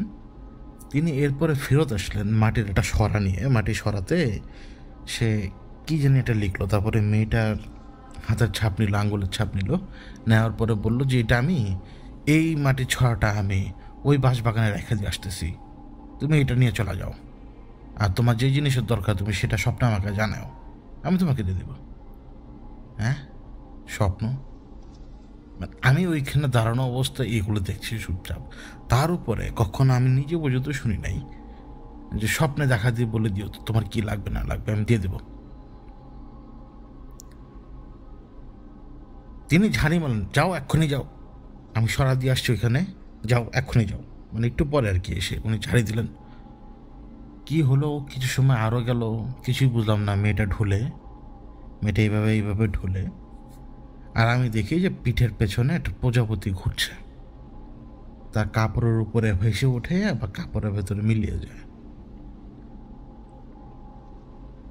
তারপরে কি হলো, মেয়ের হুঁশ আসলো, মেয়ের সাথে তিনি কথা বললেন এবং তিনি দৌড়ে গিয়ে আবার সেই সরা নিয়ে আসছিলেন। আমার মনে আছে তিনি একবার দৌড় দিয়ে গিয়েছিলেন। পরে দেখলাম যে সেই সরাটা তার হাতে এবং তার মুখের ভাবটা জানি কেমন, মনে হলো যে না, কাজ হয় নাই। মানে এটা ওনার মুখের ভাব দেখে আমি বুঝতে পারছি। এখন আমার পক্ষে কি আর সেখানে থাকা সম্ভব? মানে এই এত কিছুর মধ্যে, যে এখানে তো আমার স্পেসই পাচ্ছি না কোনো কাজ করব। তো আমি ডিসাইড করলাম যে থাক, আমি চলে আসি। এবং ওই বিকেলে যদি রওনা দিই না, তাও আমার ঢুকতে ঢুকতে 8টা সাড়ে 8টা বেজে যাবে ঢাকায় ঢুকতে ঢুকতে। তো আমি বসে আছি ওনার ওই যে বাড়ির দরজার সামনে যে সিঁড়ির মতো জায়গা থাকে না বসার, সেখানে বসে আছে। আমি চিন্তা করছি আমি চলে আসবো। আমি রওনা দিয়েও উনি আমাকে 500 টাকা দেন, গাড়ি ভাড়া আর কি। উনি আমাকে 500 টাকা দেন এবং আমি ওই টাকাটা না নিয়ে বের হয়ে আসি। আমি নিব না, কেন নিব, আমার দরকার নেই। তো তিনি খুব জোরাজোরি করছিলেন এবং ওই আমি আসার পথে আমাকে একা আসতে হতো। তিনি খুব জোরাজোরি করছিলেন, কিন্তু আমার সাথে যেহেতু কেউ নেই, কেউ আমাকে জোরাজোরি করলে আমি তার কথা শুনবো তা তো না। তো আমি চলে আসি এবং আমি হাঁটতে হাঁটতে লোকজনকে জিজ্ঞেস করে মোটামুটি হাঁটতে হাঁটতে তাদের বাড়ি থেকে এমন একটা জায়গায় এসে দাঁড়াই, যে জায়গা থেকে মেইন রোড আছে, এখান থেকে মানে সংযোগ স্থাপনকারী মেইন রোড, যেগুলো দিয়ে লোকাল রিক্সা বা এই সমস্ত জিনিসপত্র যাওয়া আসা করে, যাতে করে আমি মূল যে জায়গায় যে গাড়িতে উঠবো সেই জায়গাটা যাতে যেয়ে পৌঁছাতে পারি। এই বেখেয়ালে দাঁড়িয়ে থাকতে থাকতে কখন যে অন্ধকার নেমে গেছে সেটা আমি টেরই পাইনি। আর আমার হুঁশ আসে আমির সাহেবের ডাকে। তার ডাক আসার পরে খেয়াল করলাম যে পরিবেশটা চেনা চেনা লাগে না, অচেনা লাগে। পরে এটাও খেয়াল হলো, কিরে আমার সময় গেল কই। আমির সাহেব সেটা বুঝতে পেরেছেন দেখেই তিনি আমাকে ডাক দিয়েছিলেন আমার মোহ বা মায়া যেটাই হোক সেটা ভাঙার জন্য। কিন্তু আমাকে কেউ মায়া দেখায়নি, এমন না যে কেউ আমাকে এখানে দাঁড় করে রেখেছে এবং আমার সময় ভুলিয়ে দিয়েছে, এমন না। আমি আমার নিজের ভাবনা খেয়ালের মধ্যেই ডুবে গিয়েছিলাম। আমির সাহেব আমাকে বলেন, রাগ করেছ? আমি আমার মন মতো একেবারে খাইশ মিটিয়ে যা মন চায় তা বললাম। উনি সব কিছু শুনলেন, শোনার পরে উনি আমাকে বললেন, দেখো, তাকদীর এক অসাধারণ জিনিস। তুমি এখানে বেরিয়েছো সেই 8 ঘন্টা বা 45 মিনিট আগে। তুমি এখান থেকে ইতোমধ্যেই পৌঁছে যেতে পারতে সেই জায়গায়। তুমি এখানে দাঁড়িয়ে আছো, তুমি মন ভোলা হয়ে গিয়েছ। কোন ভাবনায় তুমি ডুবে গিয়েছিলে সেটা তুমি নিজেও জানো না। কিন্তু পরবর্তীতে কি হলো দেখো, তুমি এইখানে দাঁড়ানো। তাকদীর যদি লেখা রাখতো এইটাই যে তুমি এখানে থাকবে না, এখান থেকে চলে যাবে, তাহলে তুমি তো তখন চলে যেতে। এইখানে এই 40-45 মিনিট, আধ ঘন্টা তুমি দাঁড়িয়ে থাকতে না। আমি ওনাকে বললাম যে এর মানে কি? উনি আমাকে বললেন, সব সময় ইশারাকে পরখ করবে আর ইশারাকে দেখবে। ইশারাই অনেক কিছু। ইশারা তোমাকে বুঝাবে কি করতে হয় না করতে হয়। তাই আমি ওনাকে বললাম যে এই যে আমি মন ভোলা হয়ে দাঁড়িয়েছিলাম, এটা কি ইশারা যে এখান থেকে তুমি এখন যেও না? আমি সে বলছিলেন আমাকে, হয়তো এটাই, আবার হয়তো এটা নাও হতে পারে। তো আমি ওনাকে বললাম যে আপনি কি করতে চান? এই লোক তো, আমি ওনাকে বললাম যে এই লোক তো বেয়াদব। তিনি আমাকে বললেন যে কে বেয়াদব আর কে আদব, তা দিয়ে আসলে কি করবে বলো? সে তোমাকে কষ্ট দিয়েছে, তুমি চাইলে তাকে মাফ করতে পারো, মাফ করে দিয়ে তার সাথে বড় হতে পারো। আর যদি মাফ না করতে চাও, তাকে অভিশাপ দিতে পারো, সেতেও কোনো সমস্যা নেই। কিন্তু তুমি বড় বা ছোট হবা নাকি তার সম পরিমাণ জায়গা থাকবে, এটা তোমার হাতেই। বড় চাইলে বড় হতে পারো, কারণ তুমি বড় হচ্ছে আল্লাহর সামনে, ওই বান্দার সামনে না। তুমি যদি তাকে মাফ করো, আল্লাহ তোমাকে কিছুটা বড় প্রতিদান দিবে। আমি ওনাকে বললাম ঘটনা কি? উনি আমাকে বললেন ঘটনা হচ্ছে, সে তার নিজের যতটুকু জ্ঞান রয়েছে সে ততটুকু জ্ঞান দিয়ে সে একটা জায়গায় গিয়ে একটা বাচ্চার উপর থেকে জিন ছাড়ানোর চেষ্টা করেছিল, এবং সেই জিনকে সে প্রচণ্ড তাকলিফ দিতে সমর্থ হয়েছিল। ওই তাকলিফের দরুন সেই জিন এতটাই আহত হয়, সে তো সেখান থেকে পালায়, কিন্তু সে আহত হওয়ার কারণে তার মা রেগে যায়, এবং তার মা রেগে যেয়ে এখন তার মেয়েকে আক্রমণ করেছে। আমি তখন বললাম ওই যে প্রজাপতি দেখলাম সেটা। উনি আমাকে বললেন তুমি যে প্রজাপতি দেখেছ, এটা তারই রূপ, সেই মেয়েটার সাথে রয়েছে। তখন আমি ওনাকে বললাম তো সমাধান কি? আমি সাহেব আমাকে বললেন ওই পিতার সাথে কথা বলে আসলে কোনো লাভ নেই। সেই পিতা তোমাকে সম্মান দেবেও না, সে তোমার কোনো কথা শুনবেও না। আর এখন যদি তুমি বলো যে আপনি ওই জায়গায় এই কাজ করেছেন বিধায় আপনার মেয়েকে সে আক্রমণ করেছে, মানে তার মা, সে সেটাকে গ্রাহ্যই করবে না। বরং সে, তুমি তো দেখতেই পাচ্ছি আমি, যে সে নিজে থেকে আপ্রাণ চেষ্টা করছে তার মেয়ের কাছ থেকে সে পরীক্ষা সরানোর জন্য, কিন্তু সে আদতেই জানে না তার মেয়েকে কে আক্রমণ করেছে। যদি জানতো তাহলে সে মাফ চেতে পারতো তো তার কাছে। আমি বললাম তাহলে কি করা যায়? উনি আমাকে বললেন চল আমার সাথে। তাই আমি ওনার সাথে হাঁটছি এবং আমার স্পষ্ট খেয়াল আছে আমি কিন্তু ওনারই বাড়ির সীমানার ভেতরে, মানে সীমানার পাশ ঘেঁষে হাঁটছিলাম, সে ভদ্রলোকের বাড়ির সীমানা ঘেঁষে। কারণ আমি কিন্তু তার বাড়ি ডান দিকে পড়ে, আমি কিন্তু তার বাড়ির সোজা রাস্তা দিয়ে গিয়েছি, মেঠো পথর মতোই সোজা রাস্তা দিয়ে গিয়ে ডান দিকে আমি ঘুরেছি, কারণ সেই জায়গাটা পুরোপুরি জঙ্গলের মতো। এবং আমার কেন জানি মনে হচ্ছিল আমি সাহেব আমাকে কোনো না কোনো জায়গায় নিয়ে যাবে, যেই জায়গাটায় এই মুহূর্তে সেই পরীর অবস্থান। তা আমি যাই, আমি যখন ওনার সাথে যাই, উনি আমাকে বলছিলেন সামনের দিকে তাকিয়ে দেখো তো। মানে কোন সামনে? সামনে কিন্তু উপরের দিকে। তা আমি উপরের দিকে যখন তাকালাম, মানে সামনের দিকেই তাকালাম, গাছের মধ্যে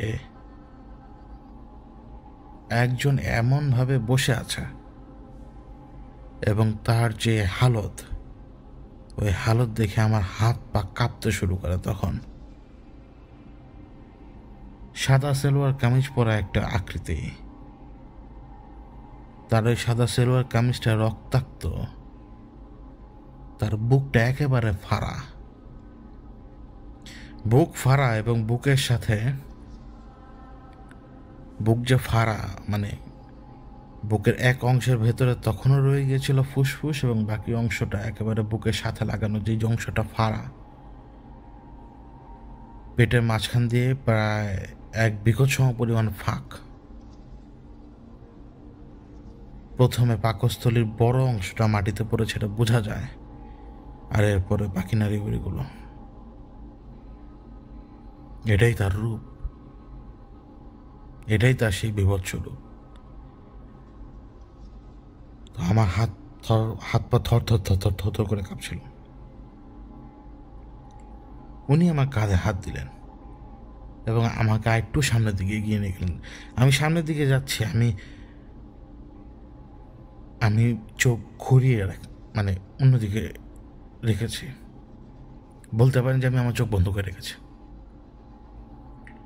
এবং অন্ধ লোক যেভাবে হোঁচট খায়, আমি হোঁচট খাচ্ছি দেখে আমি সাহেব আমাকে বললেন, তুমি তাকিয়ে দেখতে পারো, এতে কোনো কিছু ভয় পাওয়ার কোনো কিছু নেই, আমি তোমার সাথে আছি, আর তোমাকে সাহস সঞ্চয় করে রাখতেই হবে, তাকাও। তো আমার সামনে, আমার কাছ থেকে প্রায় 8-9 হাত দূরে এখন, কিন্তু সোজা উপরের দিকে, চেহারা বোঝা যায় না, অন্ধকার নেমে এসে তো, এমনকি আশপাশে আলো ধীরে ধীরে ধীরে ধীরে গায়েব হয়ে যাওয়ার কারণে এখন বুক ফাড়া না অন্য কোনো কিছু সেটা আর বোঝা যাচ্ছে না। এটুকুই বোঝা যাচ্ছে একটা অস্বাভাবিক আকৃতি মানুষের। তার চোখটা যে খুললো সেটা আমি বুঝতে পারলাম, এবং সে ওই গাছ থেকে নিচে নেমে আসলো। আমার এখনো মনে আছে একটা হাত দিয়ে আমাকে স্পর্শ করার চেষ্টা করেছিল সে, কিন্তু একেবারে শেষ মুহূর্তে আমি একটা জিনিস খেয়াল করলাম, আমি সাহেব তার বাম হাত, মানে উনি একটা লাঠি ক্যারি করেন সবসময়, উনি শুধুমাত্র লাঠিটা একটু উপরের দিকে একটু ঝুঁকিয়ে দিলেন সামনের দিকে, ওনাকে ইশারা করলেন এরকম যাতে আমাকে সে স্পর্শ না করে। তো ওই আড়াআড়ি চোখে মনে হচ্ছিল যে ওই হাতটা সরে গেছে। ওই হাতে আমার মনে আছে আমি 2 আঙ্গুল দেখেছিলাম মাত্র, এবং হাতের মাঝখানেও ফাড়া রগগুলো দেখা যাচ্ছিল। তা আমি সাহেব তাকে জিজ্ঞেস করে, তোমাকে শুধু এটুকু অনুরোধ করতে পারি যে তুমি চাইলে এখান থেকে চলে যেতে পারো, তুমি যথেষ্ট তাকলিফ দিয়েছো তাদেরকে, যতটুকু তোমার সন্তান পেয়েছে তার চেয়ে বেশি দিয়েছ, এই এতটুকু পর্যন্তই বরদাস্ত করা সম্ভব, কিন্তু এরপরও যদি তুমি আরও করতে থাকো তাহলে তখন তুমি সীমা লঙ্ঘন করে ফেলবে। আমি তোমাকে দাওয়াত দিচ্ছি, শান্তির দাওয়াত, তুমি যদি সীমা লঙ্ঘন না করো তুমি উত্তম, তোমার এখন পর্যন্ত যত কর্ম ছিল তা তোমার প্রতিশোধের মধ্যে চলে আসবে, কিন্তু এই মুহূর্ত থেকে যদি তুমি আর কোনো অপকর্ম করো সেটা সীমা লঙ্ঘন, তখন তোমার পাপের বোঝা ভার হয়ে যাবে, আর আমি তখন তোমার বিরুদ্ধে দাঁড়াতে পারবো। তো এখান থেকে একটা হাসির শব্দ আসে। এরপরে যে কথাটা আসে সেই কথাটা আমি আসলে বুঝতে পারি না, মানে ওই ভাষাটা আমি জানি না, কিন্তু ধারণা করা যায় যে সে তার কথা রাখছিল আমি সাহেবের কাছে। আমি সাহেব কথার বিপরীতে উত্তর দেয় না, মানে আমরা যেরকম কথা শুনে উত্তর দিই সেরকম না, একবারে তিনি কথা শুনবেন এবং একবারে তিনি কথা বলবেন। তার কথাগুলো তিনি শুনলেন, তারপরে তিনি বললেন, তোমার সন্তানের জন্য আমাদের দোয়া থাকবে, কিন্তু আমরা এটাও যাবো যে তোমাদের সন্তান মানবের যাতে ক্ষতি না করে। সে তার কর্মের ফল পেয়েছে, সে ক্ষতি করেছে, সে শিক্ষা পেয়েছে, শিক্ষার মাত্রা যদি বেশি হয়ে থাকে তুমি যা করেছো সেটার মাত্রাও বেশি। এই জন্যই আমি বলছি, এরপরে যদি তুমি সীমা লঙ্ঘন করার মতো কোনো কাজ করো তাহলে তোমার বিরুদ্ধে আমি দাঁড়াবো। তোমাকে আমি এইটুকুই বলতে পারি যে তুমি এখান থেকে চলে যাও। তখন ওইখান থেকে কি উত্তর দিল সেটা আমি জানি না, এই কথা আমি কিছুই বুঝিনি, শুধুমাত্র আমি সাহেবের কথাটুকু ছাড়া।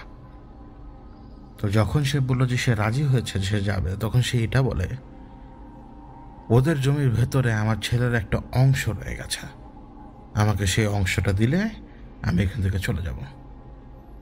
আমি চাইছিলাম ওর মেয়েকে দিয়ে ওকে বাধ্য করাবো আমার ছেলের অংশটাকে আমার কাছে বুঝিয়ে দেওয়ার জন্য। কি অংশ? মানে এই কথা কে বলছে? সে বলছে আমি সাহেবকে। তো আমি সাহেব আমাকে আর কি বলে যে এই জমির মধ্যে, মানে এই ভদ্রলোকের যে বাড়িটা, এই জমির মধ্যে এই মহিলার সন্তানের একটা অংশ রয়ে গেছে। অংশটি কিভাবে রয়ে গেছে? যেটা সেই মহিলা জিন মানে সেই পরী যেটা আমির সাহেবকে বলে, যখন তার ছেলেকে ছেলেকে মানে বন্দি করা হয়, বন্দি করার সময় ছেলের একটা অংশ ওই তদবিরের সাথে জড়িয়ে ফেলে তারা, যার কারণে আমার ছেলে বন্দি হয়ে যায়। এবং সেই অংশটা এই জমির ভেতরে একটা মাটির সরার উপরে ভেতরে রেখে ঢাকনা দিয়ে ঢাকা, তারপরে কবর দেওয়া। তখন আমির সাহেব তাকে বলে জায়গাটা চিনিয়ে দাও। মানে এই কথা কিন্তু আমির সাহেব আমাকে বলছে। তো আমির সাহেব তখন সেই মহিলাকে বলে জায়গাটা চিনিয়ে দাও। তো আমির সাহেবকে সেই মহিলা জায়গাটা চিনিয়ে দেয়, সেই মহিলা জিন জায়গাটা চিনিয়ে দেওয়ার পরে আমির সাহেব আমাকে বলল, তুমি এটা করতে পারবে? কারণ আমির সাহেব তো মাটি করবে না। এখন ব্যাপারটা হয়ে গেছে এমন, সেই ব্যক্তি আমার সাথে দুর্ব্যবহার করেছে, সব কিছু সে করেছে, এমনকি নিতান্ত সম্মানটুকু পর্যন্ত সে আমাকে দেয়নি। সব কিছুর মোড় এসে দাঁড়ালো এইখানে যে প্রায় এক হাত মাটি, যেটা এখন আলগা অবস্থাতেই আছে, মানে অল্প কয়েকদিন আগেই তো এই মাটি শোয়াটা এখানে পোতা। একটু কষ্ট করতে হবে 10-15 মিনিট। আমি এটা খুঁড়ে সেই মাটির সরাটা আলগা করে আমি সেই মুখ খুলে সেই অংশটা সেই মহিলাকে দিয়ে দিব কিনা।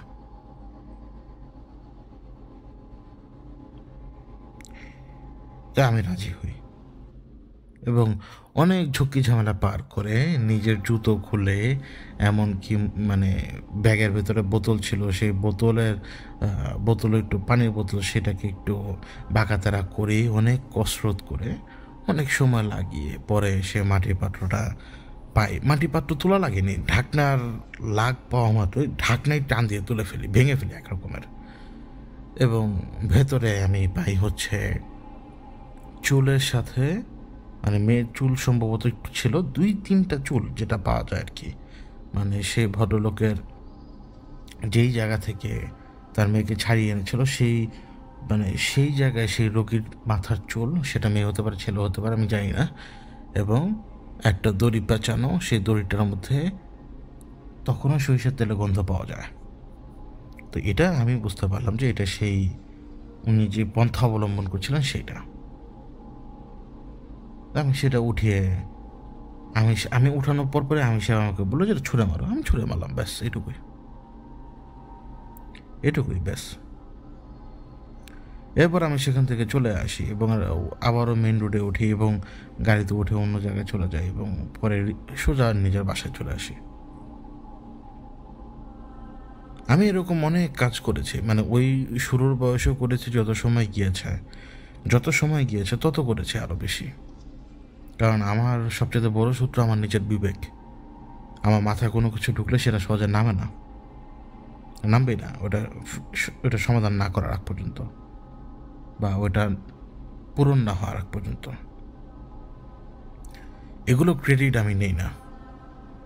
হয়তো তিনি ভাববেন তার মেয়ে সুস্থ গিয়েছিল, হয়তো তিনি ভাববেন যে তার চিকিৎসায় তার মেয়ে সুস্থ হয়ে গেছে, আমার কোনো কিছু যায় আসে না।